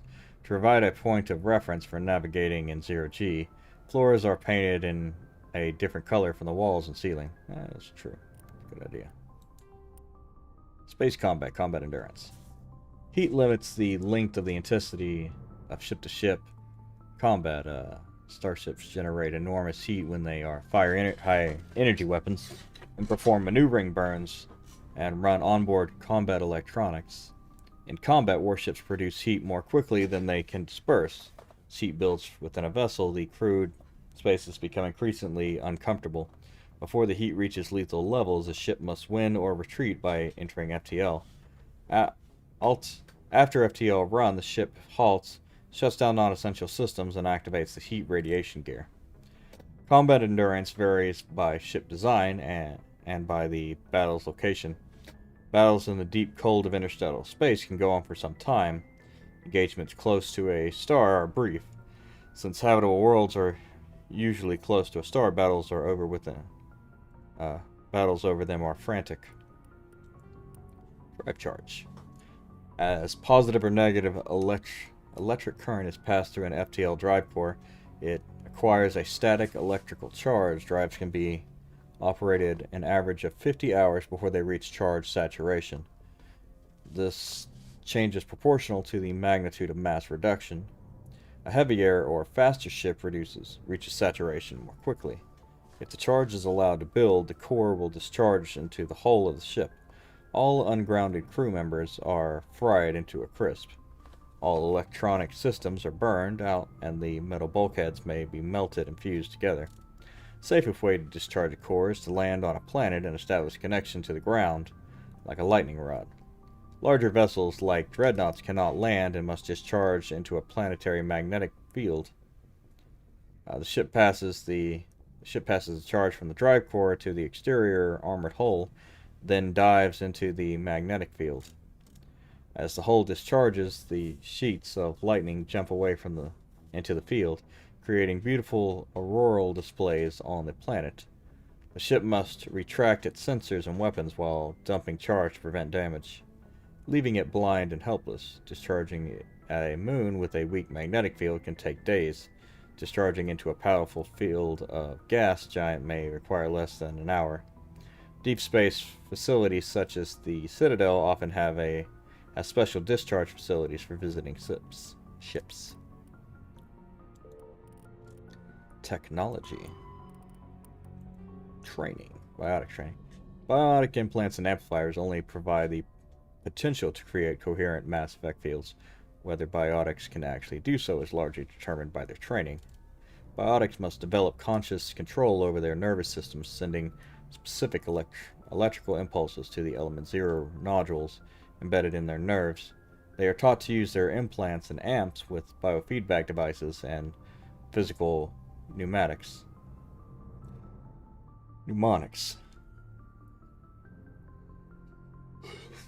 Specific gestures or muscle movements fire the proper sequence of nerves to activate a certain skill.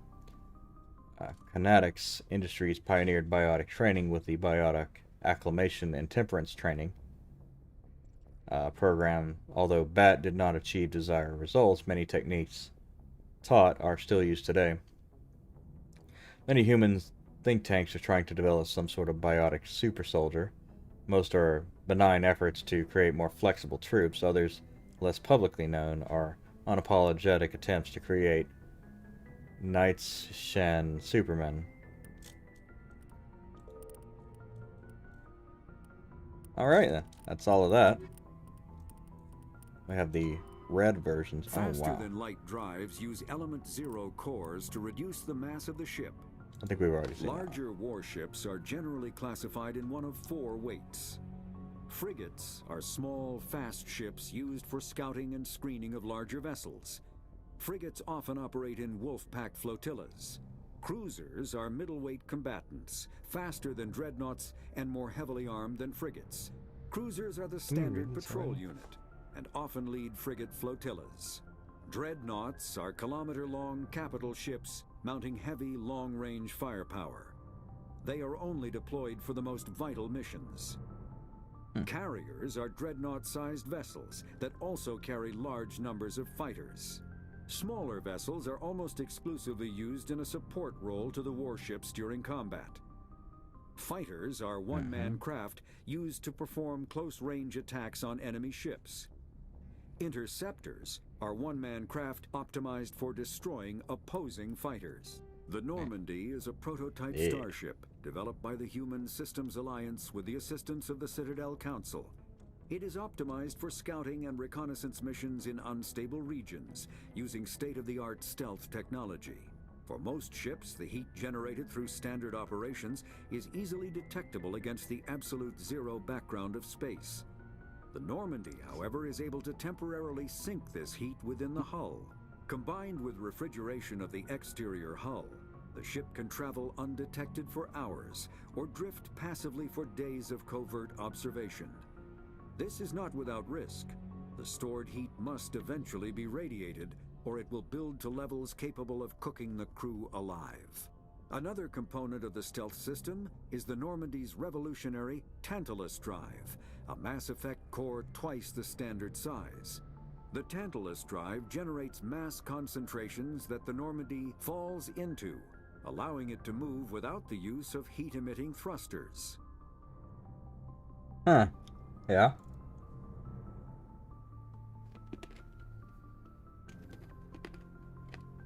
That's pretty cool. Sovereign is the flagship of the rogue Spectre's Saren.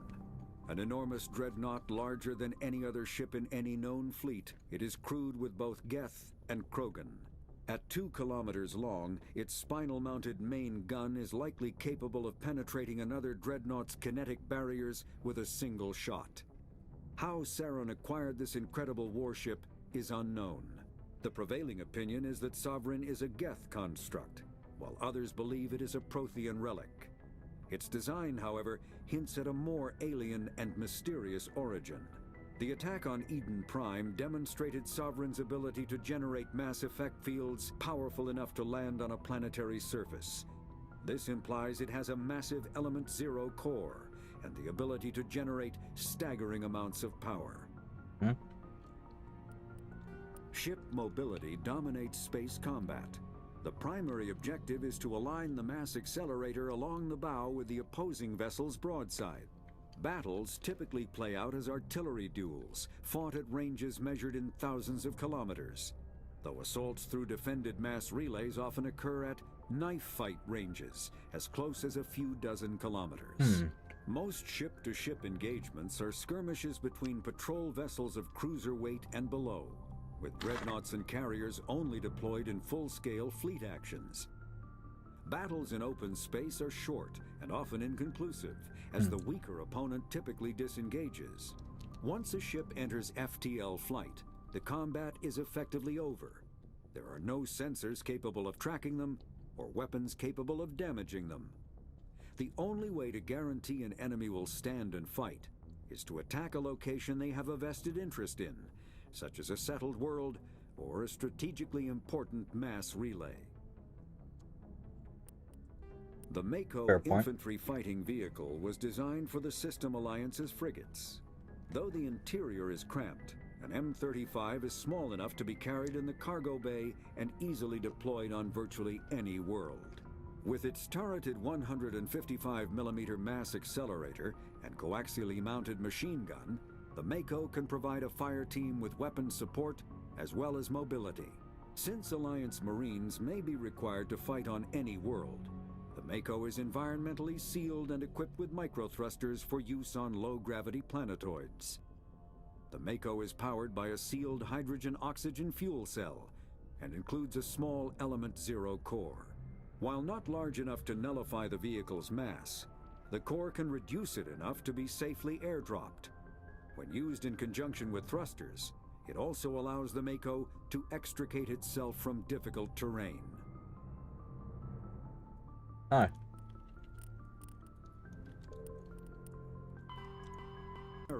There are between 200 and 400 billion stars in the galaxy, and less than 1% of them have ever been visited or had their systems properly surveyed. Humanity's early expansion into the Attican Traverse was haphazard, a desperate race to claim habitable planets where populations can be economically settled. Ignored in the wake of this land grab were thousands of less hospitable worlds, each potentially rich with industrial resources. The wealth of entire solar systems lies untapped, waiting for corporate survey teams or independent pioneers to discover and exploit them. However, this is not an easy task. In addition to the environmental hazards, the fact that uncharted worlds are largely ignored makes them popular bases for criminals, revolutionaries, cults, and others who wish to remain unnoticed by galactic society. Fair enough.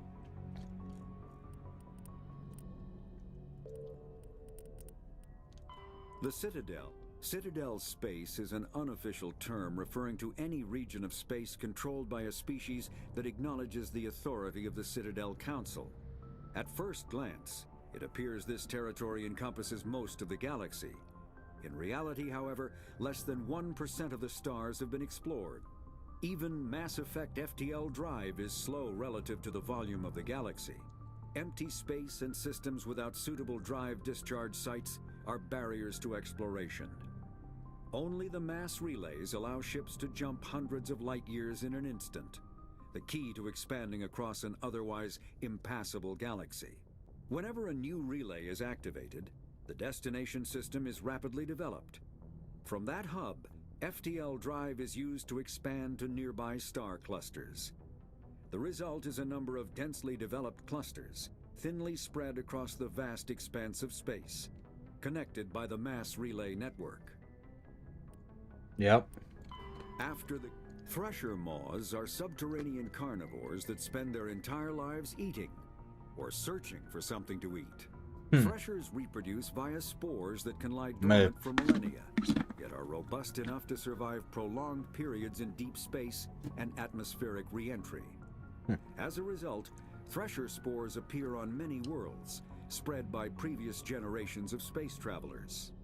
The body of a thresher never entirely leaves the ground. Only the head and tentacles erupt from the Earth to attack.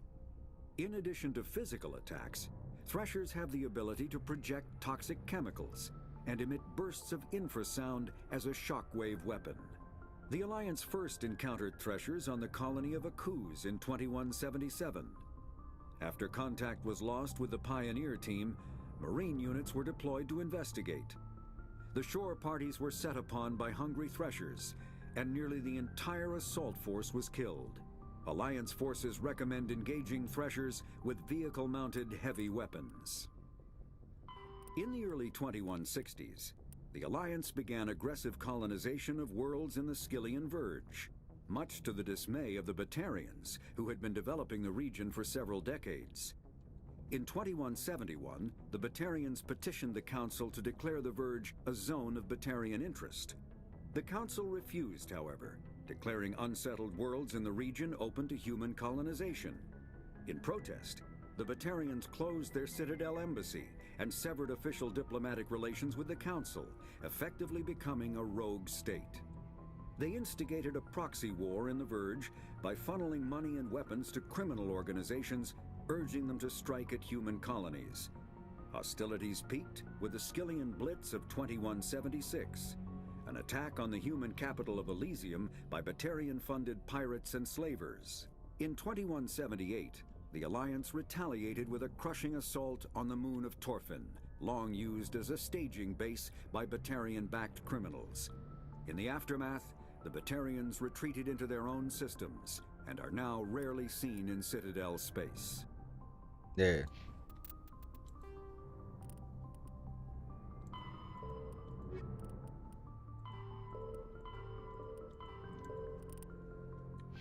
Nice. That took quite a while. I'm gonna take a break. Go get some more tea and stuff like that. I'll be right back. Break time thing up.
Alright, I'm back. Actually, you know what? Wanted to use...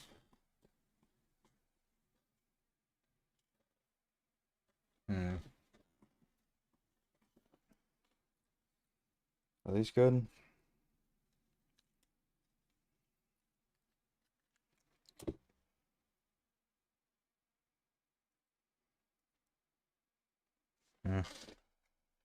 Nope.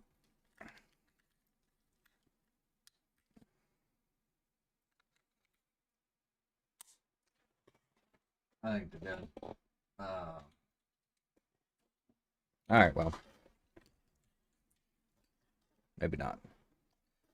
I need to find a better thing. Alright, so.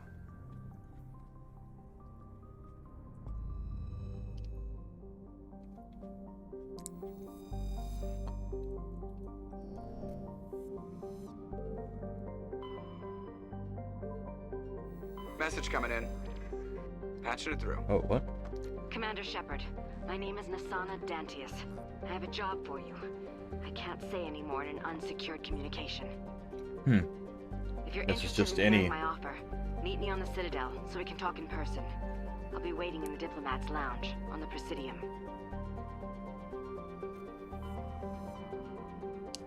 Alright, let's go to the Citadel. Pretty... Yeah, I think talk to everybody in the ship and then go do a lap around the Citadel to make sure you haven't missed anything is probably the best strategy.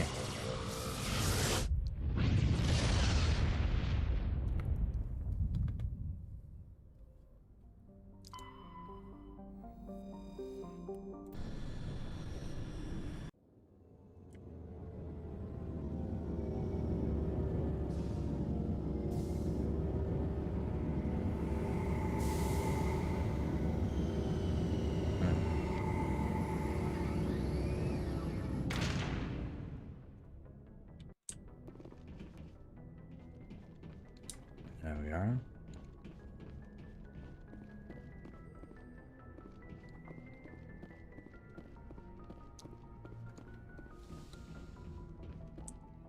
Alright, let's take Rex and Tolly. Equalizing interior pressure.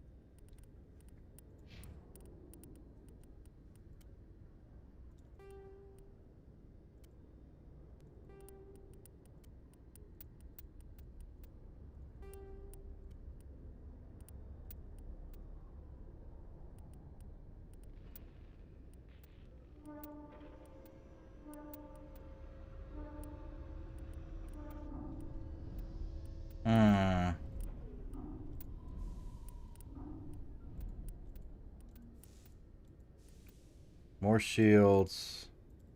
Yeah, that's fine. I like that. And we'll do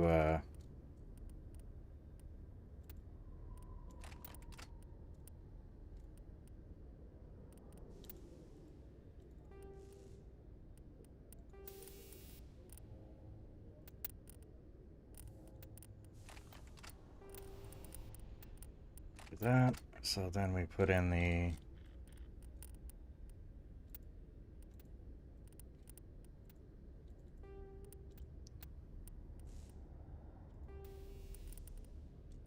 exoskeleton. Nice. This one's gonna be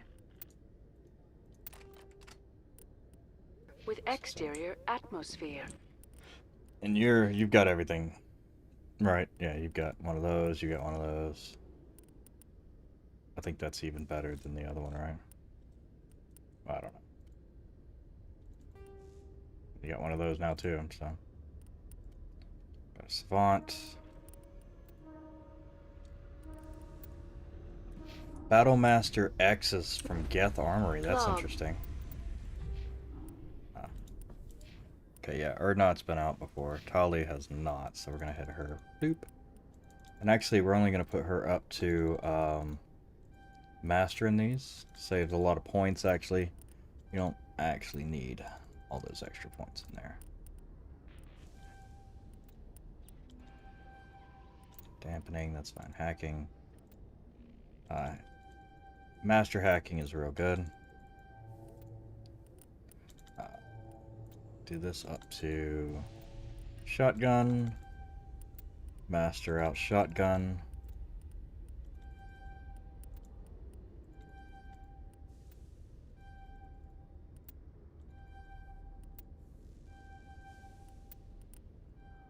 And then we're going to put first aid up too.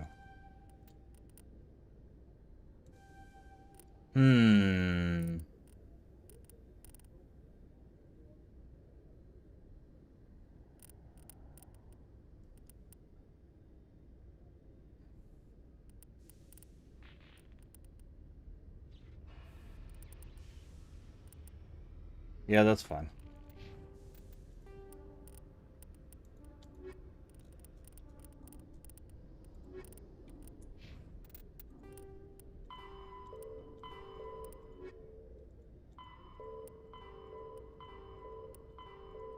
Oh yeah, the one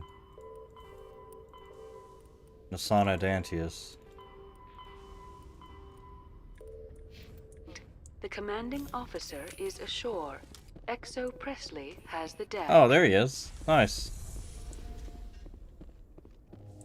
There you go, perfect. Rear Admiral Mihailovic, 5th Fleet.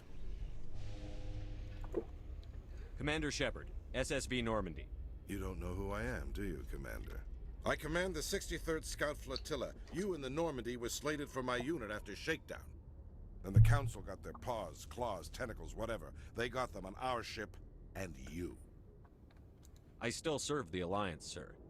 As a Spectre, I can advance our interests to the Council. You still know what color your blood is, Shepard? I don't begrudge the politician's decision to throw you to the Council. It's an opportunity. I do begrudge this over-designed piece of tin, though. The Normandy is a fine ship, sir. She's served us well so far. It's a gimmick, Commander. Useless in a stand-up fight. This experiment diverted billions from our appropriations bills. For the same price, we could have had a heavy cruiser. But no, we had to make nice to the Turians, throw money at a co-developed boondoggle. I'm here to make an inspection, Commander. Normandy is an Alliance warship. I intend to see she's up to snuff. We'd be honored to show her to you, Admiral. I'll just bet. Wait here. I won't be long. Commander, I'm not happy. What did you find out of order? Who designed that CIC? Putting the commander aft of everyone else is inefficient. What if he needs to discuss with the operators toward the bow? Modified Turian style. They prefer commanders looking over their subordinates, rather than in the middle of them. We wanted to see how effectively they can command with that setup. Reasonable goal, but they should have studied that in a lab rather than on a frontline warship. I had to shake my head at that drive core of yours. 120 billion credits of element 0 to make this thing able to move without giving itself away. You realize we could make drive cores for 12,000 fighters with that money? What good is it to hide for a few hours anyway? Useless. We can loiter in an enemy system and monitor traffic, or drop infiltration teams on enemy worlds. Normandy can be more effective than the Solarian STG. Maybe. But that's not the job of a proper warship. We're supposed to find and kill the enemy fleet, not count how many times their garrison goes to the bathroom. And we need to talk about your crew, Commander. Krogan? Turians? What are you thinking, Commander? You can't allow alien nationals free access to Alliance equipment? Between Saren and the Geth, we have enough enemies out here. Treating other species with suspicion and distrust won't win hearts and minds. That assumes the hearts and minds are worth winning. That hasn't. Nobody cares about the Corians. You have anything else to say? There's literally a Corian in the drive. For the state of this vessel? I think the Normandy is a good ship, sir. Even if you disagree, you have to see that her joint construction and multiracial crew make the Alliance look better. Your job is to look good, Commander. The Alliance navies is to win wars. I'm not convinced Normandy isn't a waste of taxpayer money, but I am convinced that you believe otherwise, and that you'll use it to its best ability. I'll be submitting a report to the Joint Military Council. It will not be as negative as I'd planned. Good hunting, Commander Shepard. Make us proud. bitch. Codex and... Huh. Tali. Oh yeah, well that's also because Tali is like right here, so... There is that. Well, the Krogan's right there too, so... Nobody cares about the Quarian. Coming up in a report later today, Emily Wong investigates corruption on the Citadel and uncovers a full-blown crime syndicate. Good job, Emily.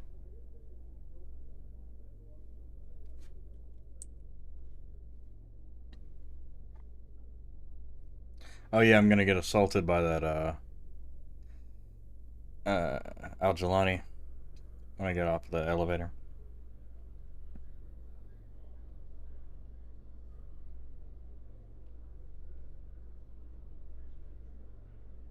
There she is, right there.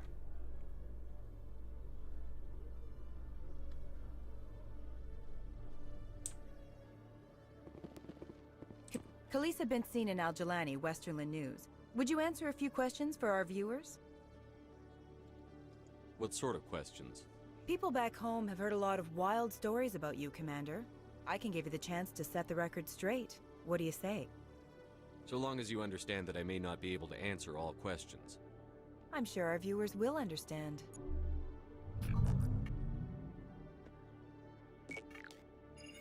Humans have been trying to get the respect of the galactic community for 26 years. With that in mind, what are your feelings on being the first human Spectre? The Spectres represent the best of every species in the galaxy. To be asked to join them is an honor. Some have said your appointment is the Citadel throwing humans a bone. Have you encountered any situations where the Citadel asked you to place its needs before the needs of Earth? The Council is concerned with the needs of the whole galactic community. We're part of that community now. Our needs are on their agenda, but we're one of many. You really do believe that, don't you? You've been given command of an advanced human warship for your missions. Is there anything you'd like to say about it? Actually, the Normandy was co-developed by human and Turian engineers. Its design incorporates many innovations, all of which are classified, I'm afraid. So the Turians have knowledge of the Normandy that is being kept secret from the Alliance public? Do you think it was appropriate to hand Earth's most advanced warship over to the Citadel? I wasn't aware it had been handed over to anyone. I'm in command, and last I checked, I'm human. Same goes for my crew. Human, yes, but you do work for the Citadel now, Commander. Speaking of your new job, did the Council order you to sabotage human research concern on Noveria? I blew up the hot labs. The Council had nothing to do with it. There was an accident at Binary Helix Labs. In the interest of protecting the company's confidentiality, I can't say more. That's a surprising revelation, Commander. We've had nothing but stonewalling from Binary Helix. Given your recent experiences, do you think humanity will ever get the respect it deserves from the galactic community? Respect's a funny thing. People always assume they deserve it. The truth is, respect is earned. And I firmly believe we can earn it. You're an idealist, Commander, but a sincere one. I hope you're right. One last question, Commander. Rumors back home say you're tracking a rogue Spectre named Saren. Do you have any comment on that? Time to shut you up. I'm afraid I can't comment on whatever my current assignment may or may not be. Don't worry, we'll find out. The eyes of Earth are on you. Don't let us down. Thank you for your time, Commander Shepard.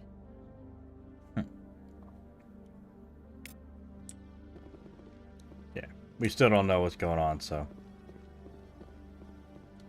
just yet. So I can't be out here blabbing about my mission.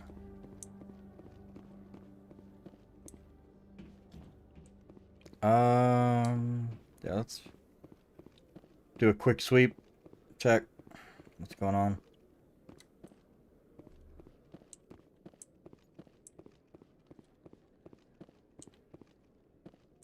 Hello, Commander. Hello, Commander. What's up, Shellick? What up, yo? Good to see you, Commander. Nothing? Okay. That's fine. I do want to see if there's, like, anything I've missed because I haven't gone back to the Citadel enough, you know?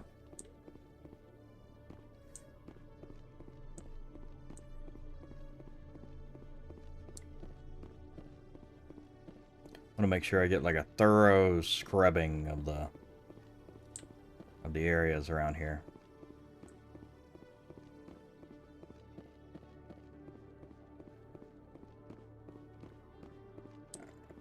There. So that one, where does that one take me up to?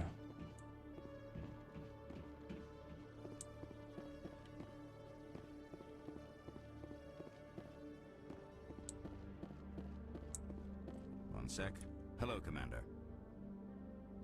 Show me what you've got. Sounds good. Just let me set you up. Oh, this must be a mistake.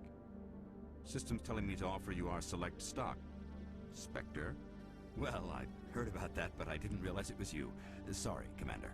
Just show me what you've got. I'll open the rare stock for you, Commander. Enjoy. Mm-hmm. Alright, and... Ooh, here we go. Yeah, that's good. Get all of these. All of these, nice. Upgrades, and there we go. Okay, so we're good with there. Got all the licenses, and we'll just buy those since we've got so much crap. So we got a bunch of the best weapons in the game. Multiple versions, actually, at this point.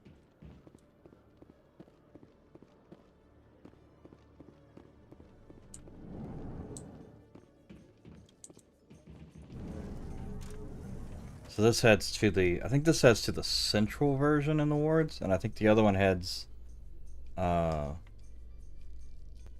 You Quarians messed up the whole galaxy when you let the Geth break free. Do your people ever talk about it? Do the Krogan talk about starting a foolish war that resulted in the Turians sterilizing your people? All the time.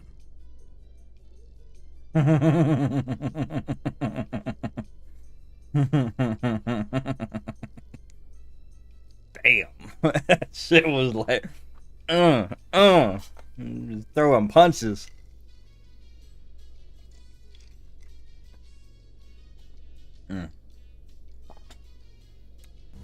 And if Colo ever watches my content, I do not microwave my tea. But I do drink it cold with sugar. I do actually drink some of it warm, though, so it's not all the time. Hey, Commander Shepard. Good to see you again. Anything you need? I have to go. Right. You're probably real busy. I have to go. See you around, Commander. I have to pee. Okay, so this one comes up to here. Where's Emily Wong? Where's her ass? I want to talk to her.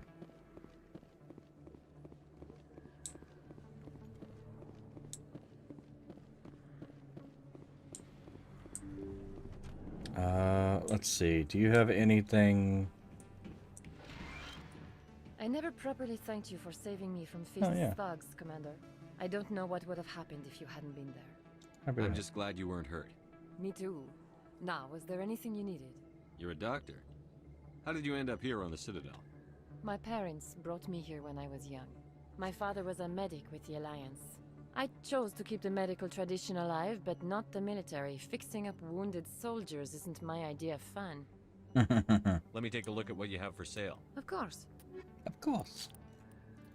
There we go. Another Medigo upgrade. They don't have. She doesn't have the max level ones.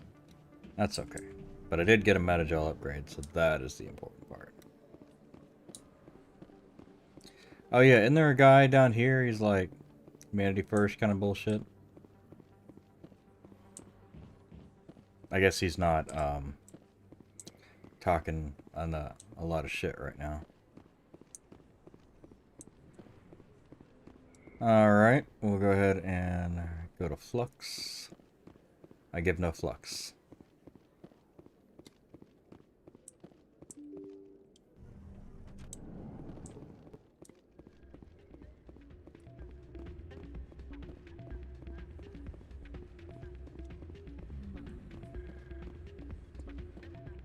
Doran? Hey, good to see another human in here.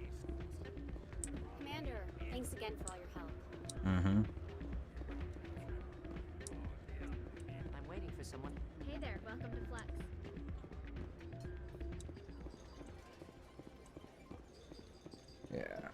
Okay, nothing in here.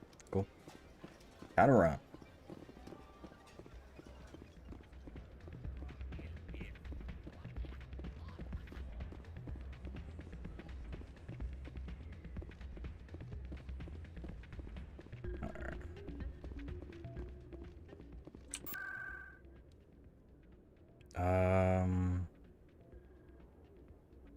Actually, we're not going to do that. We're just going to go here, and then we'll walk right through there.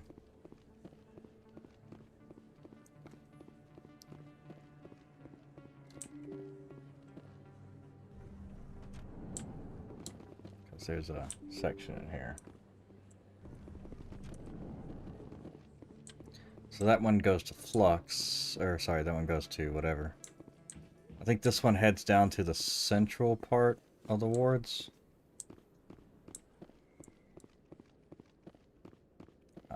Yeah.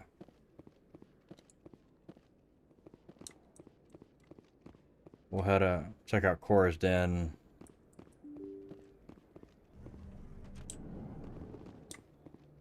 And then we'll head into the markets. It's nice to not get attacked while I'm here.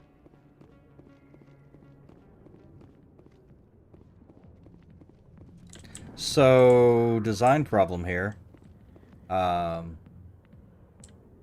Everybody thinks that the Asari look like them, which is fine until you put it into writing. People go, that doesn't look like an Asari. Go away. Okay, so literally nothing is going on here. Can't even talk to the bartender. Alright.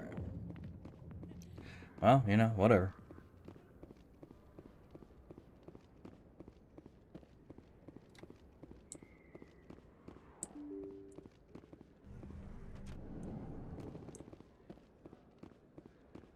Hello there. Welcome to Moorland's famous shop.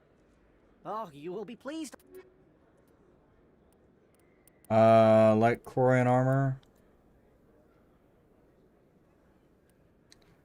Talizora 23, no. Krogan. No, mine's much better. Colossus X. Tyrion. Well, yes, we want that.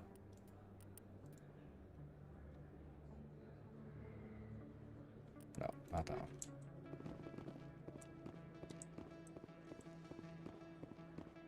I think medium's as heavy as it goes. Conrad Werner, I'm your biggest fan. There are rumors on the extranet that you've been made the first human Spectre. That's incredible. Being a Spectre is a big responsibility. I just want to make humanity proud. The vids are all talking about Commander Shepard fighting for all of us back home. And they also say that you don't take crap from anybody. You're showing them what humans can do. Hey, can I get your picture? I don't have a problem with it, but why? You're a hero, Shepard. Decades from now, humanity's going to remember you, and I'll have your picture. Just hold up your gun. Perfect.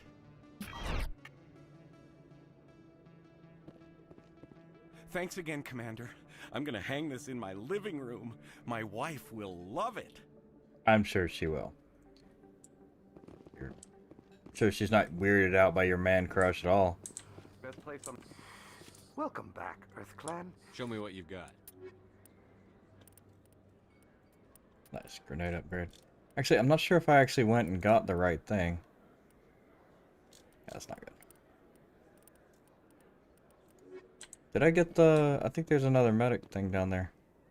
Because I didn't... I just looked at non-standard armors. Like, non-human armors. Hold on. Hello there. Welcome to Moorland's famous shop. Oh, you will be pleased. Yeah. Nothing crazy. Alright.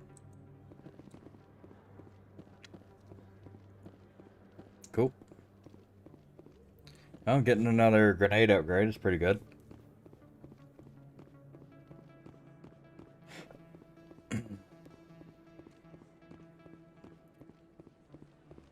Alright. Yeah, it's fine. So that's cool, so we can go... We literally checked out, like, everything else, so I think we can go to that central station. To the wards. Kind of like in between the wards. It's to the Presidium, but there's like a middle section. In breaking news, Chairman Burns of the Parliament Subcommittee on Transhuman Studies has been kidnapped by biotic extremists. Oh no. The biotics commandeered a freighter and were last seen in the Hades Gamma Cluster. No demands have yet been made. Oh no. Yeah, we'll have to go find him.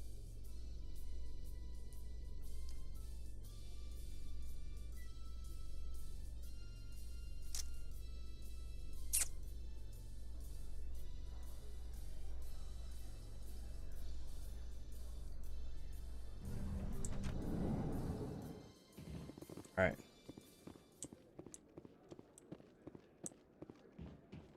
Oh, you know what? It's close to 2. Hello, who are you? You're the Shepherd kid. Hey, been a long time, huh? Who are you?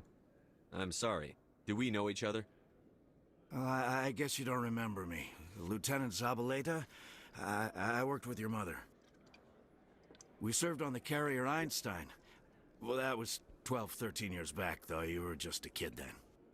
I guess you're not in the service anymore, huh? Yeah, retired, yeah.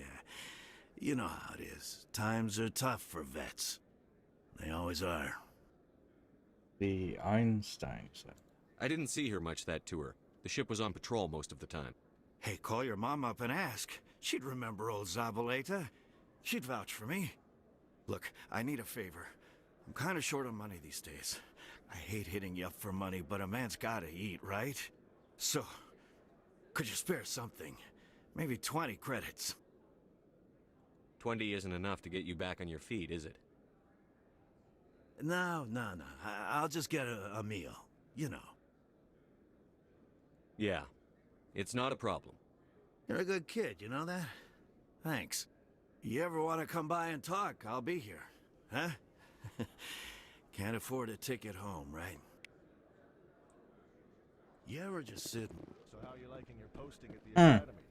I've never seen that before. I can't believe how many people you get coming in from the... I guess that's only for this guy. For this kind of archetype, or like his story. Like thing. Yeah, I knew there was going to be something I hadn't seen before. That's good. In entertainment news, Francis Kitt has announced plans to direct Hamlet with Elcor cast members. Oh god. The production will open dramatic theater to the Elcor with a Hamlet who uses Elcor body language and pheromones. Kitt claims that he's also excited by giving a human audience the chance to judge Hamlet by his deeds and not his emotions. I'm sure there's a joke in there.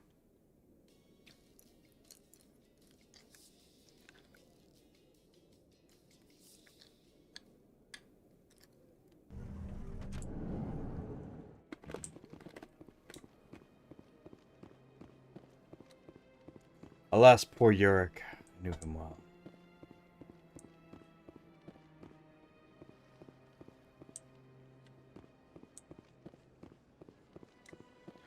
Alright, so we're going to start here.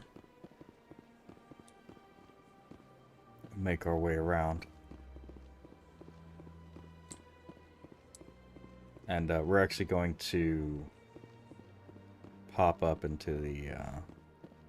Sadly, we didn't do everything. We kind of screwed it up earlier. But it's fine. We've seen it before, and it's not going to have any effect on the... And the other game's not getting the little research station ball. on Noveria has reportedly been destroyed. The exact cause is currently unknown. Given the research conducted on Noveria, many are blaming the destruction on an experiment gone awry. Administrator Anoleus currently faces criminal charges as a result of the disaster, although the nature of the charges remains unclear. Yeah, well, he was also funneling money out. So, there's that problem. Oh, hello.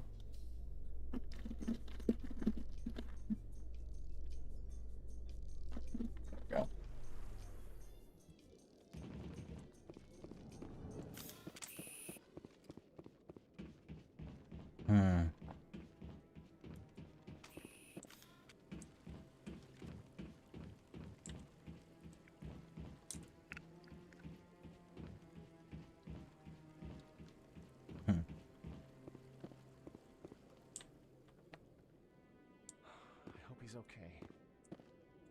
Hmm.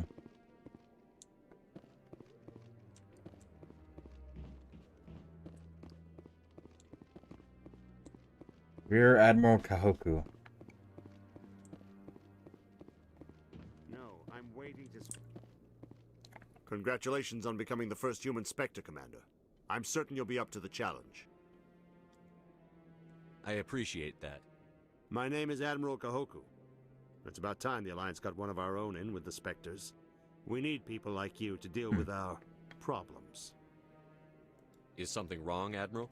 I'm getting stonewalled by bureaucratic assholes. Nothing new. Maybe you can help me, Shepard. One of my recon teams was investigating some strange activity out in the Traverse. We lost contact yesterday.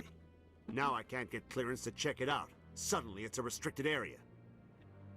But that doesn't apply to you, Shepard. Spectres can go anywhere they want. You could find out why my team dropped out of contact. I'll find them, Admiral. I appreciate that, Commander. I was running out of options. I'm gonna stay here and see if I can find anything out through official channels. Won't hold my breath, though. I'll upload the info on where my team was last seen to your ship. Maybe you can get some answers. Mm-hmm. No, I just want to ask a couple of questions. Hey, Emily Wong. Hello again, Commander. I've got a proposition for you. Since you helped me get information on the crime syndicate, I've gotten a lot more backing from my publishers. I'm investigating traffic controller conditions now, and I wondered if you could help. That seems like a step down from wide-scale corruption.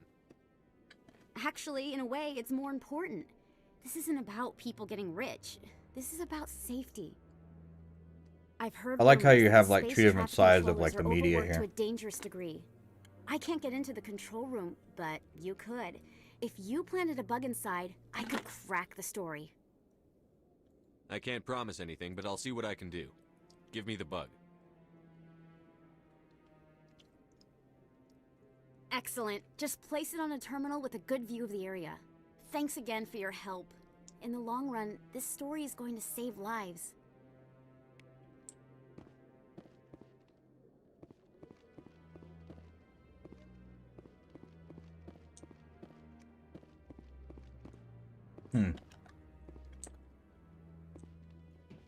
Well, how about that? Is there anybody up here?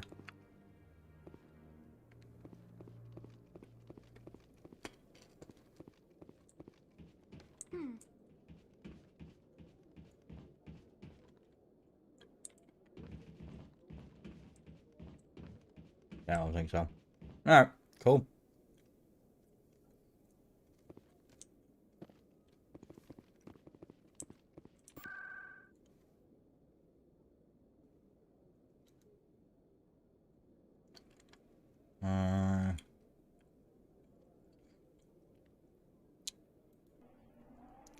Go to the financial district.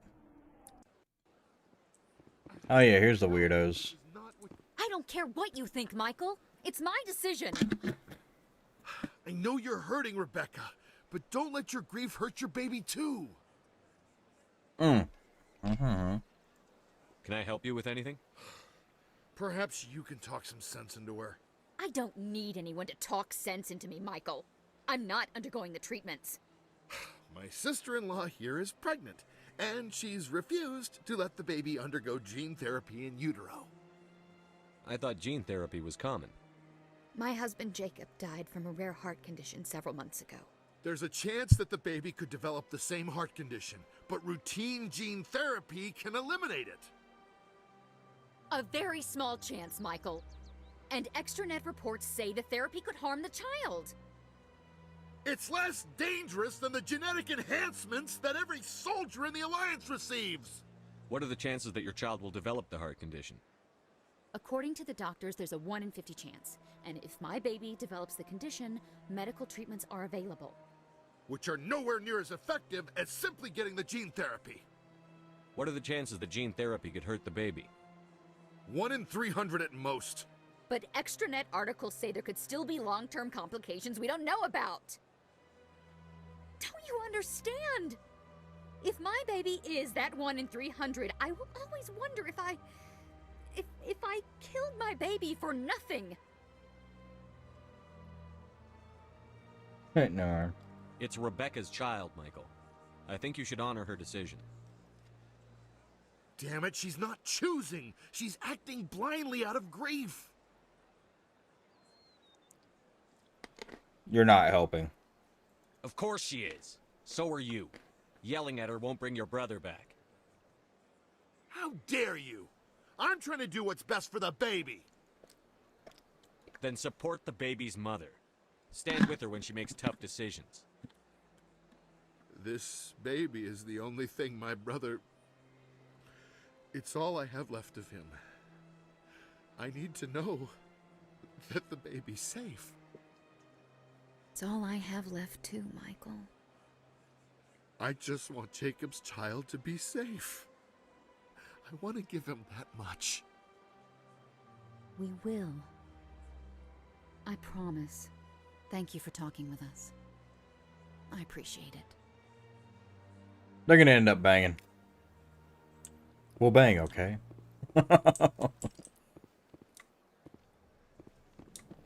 Yeah, she's not here. Oh, we already talked to her, actually. Hey, you got any, Commander, it is good to see you again. Show me your items. Oh, this one is pleased.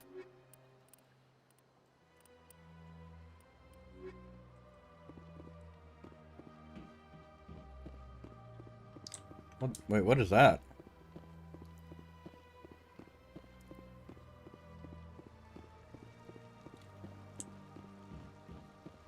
Huh. Welcome to In the aftermath of the Krogan rebellions, several embassies petitioned Why to did the have... council fight so hard to keep the statue? The Krogan were instrumental in saving the galaxy from the Rachni threat. The Council believed this historical fact should not be forgotten. The Council also hoped that preserving the memorial would improve... Unfortunately, the Krogan refused to negotiate. That's all for now. Thank you for using Avina. Have a pleasant day. Yeah, I don't know what's up there. Yeah, we'll check out the thing, and then we'll go to the embassies.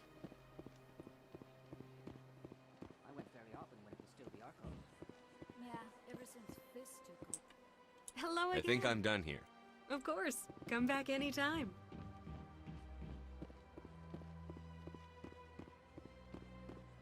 I just want to double check that there's no way I can get that little orb. Yeah, no, it's closed. What the fuck? You're with the Alliance? My brother's a private back on Earth. Prat. Brother needs to get promoted. Proceeding locations, embassies.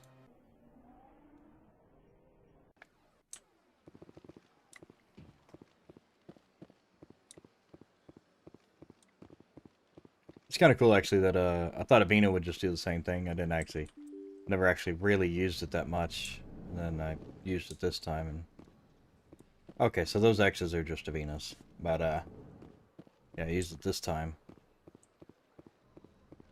I'm Nasana Commander Dantius. Shepard, I am Nasana Dantius. I see you got my message. You said you had a job offer. I do. My sister Dahlia is a crewman on a cargo vessel operating out beyond the fringes of the Traverse. Her ship was attacked by privateers. There were no reported survivors. That's too bad. I'm sorry for your loss. This is where it gets complicated. Last week, I received a message with her voice on it. Dahlia is alive. Dahlia is alive. The rest of the crew was killed, but she was taken prisoner. The slavers demanded a huge ransom from me in exchange for returning her unharmed. Don't pay the ransom. You can't negotiate with criminals. It's too late. I transferred the funds to the account they specified. Only they never released her. They haven't contacted me since. I've made a terrible mistake, Shepard. I'm a diplomatic emissary. By law, I'm required to report any attempted extortion to CSEC immediately. But I was afraid for Dahlia, so I just paid the ransom. Now she's still missing. And if anyone finds out what I did, I could end up in jail. You want me to find her and bring her back? You only need to bring her back. I've already found her for you. I tracked the ransom payment through several accounts. Eventually, it led to a small mercenary band operating out of the Artemis Tau cluster. I need you to go to the Merc base, take them out, and bring my sister back. You shall be well rewarded. Sure, why not? Don't worry. I'll bring your sister back. Thank you, Shepard. I knew you were the right man for the job. Come back and see me when the job is done. Yes, Shepard? Did you find my sister? How'd you find out who was behind the ransom? I have resources. Contacts and credits can go a long way, especially if you're willing to bend the rules. I already broke the law when I paid the ransom. This couldn't make things any worse. Can't you hire someone else to do this? I do not want to take chances with my sister's life. I need a Spectre. Besides, you operate outside official channels. My superiors cannot find out I never reported the ransom in the first place. How'd you find out who was behind the ransom? I have resources. Contacts and... I already broke the law when I paid the Alright, well that's Come back fun. and see me when the Whatever. job is done. Apparently 2 of those questions have the same, like, thing on it.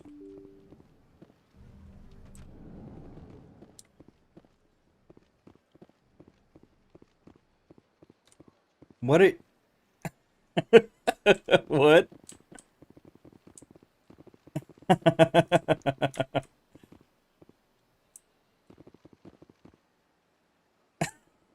It's just floating.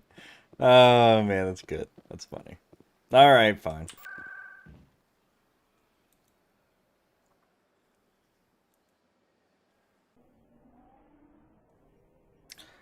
I wonder though, where does this go?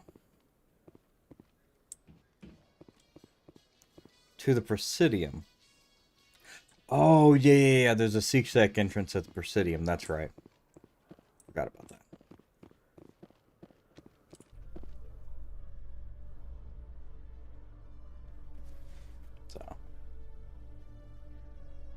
Celebrations are being planned for the anniversary of the end of the Rachni Wars. Huh. Many Council worlds, particularly Asari and Solarian colonies, will hold victory parades to commemorate the defeat of the invading Rachni. In a rare admission of debt, several Asari colonies have invited Krogans to be honored for the victories the uplifted Krogans made possible.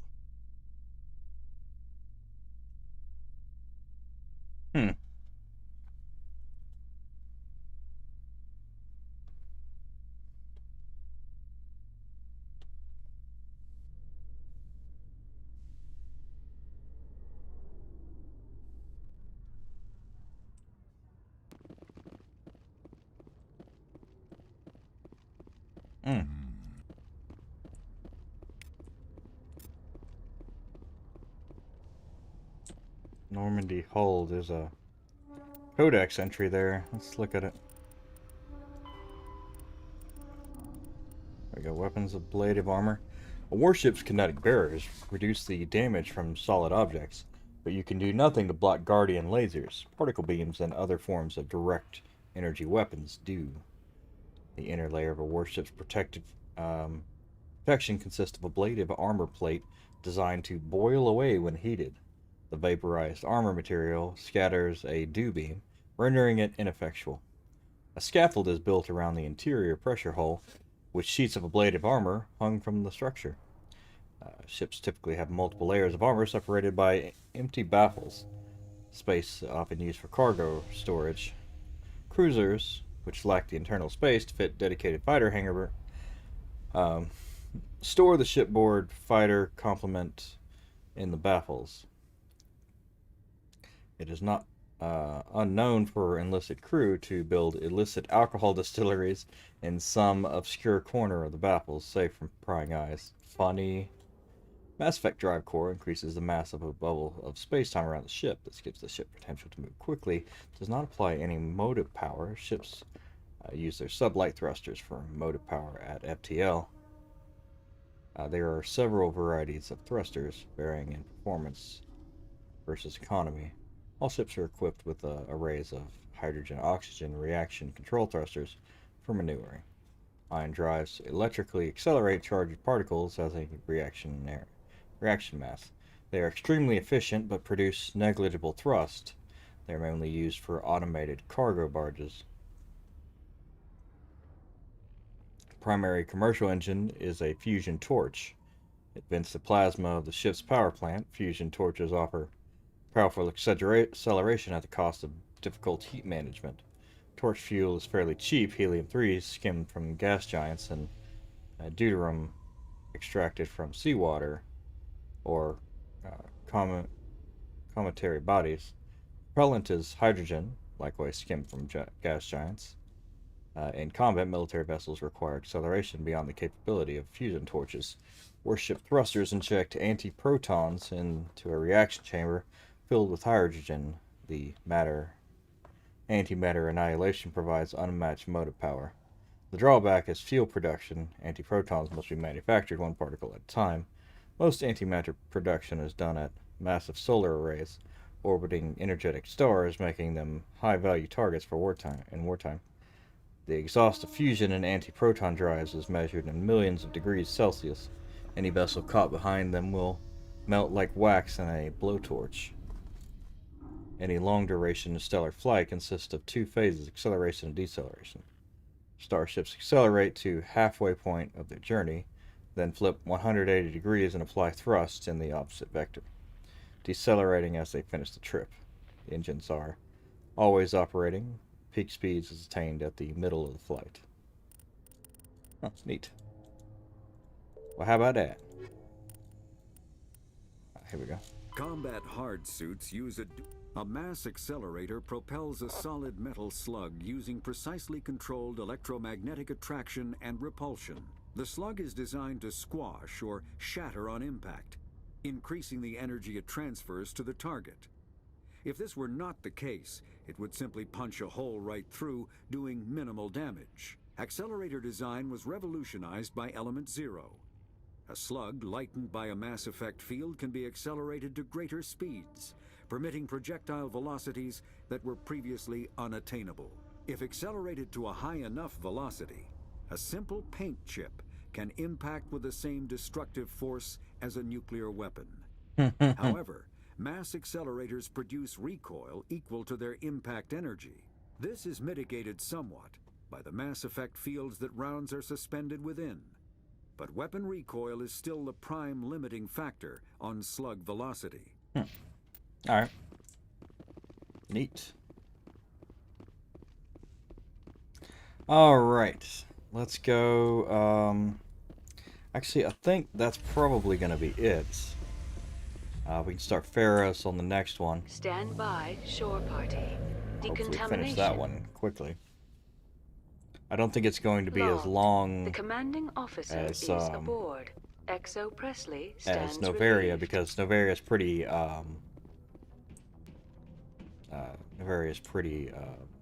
quest heavy, and Pharos is fairly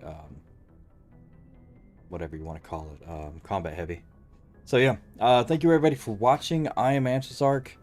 This is Mass Effect 1 on Insanity difficulty, and we will catch you next time. Peace. I played it innocent, a feel of discontent.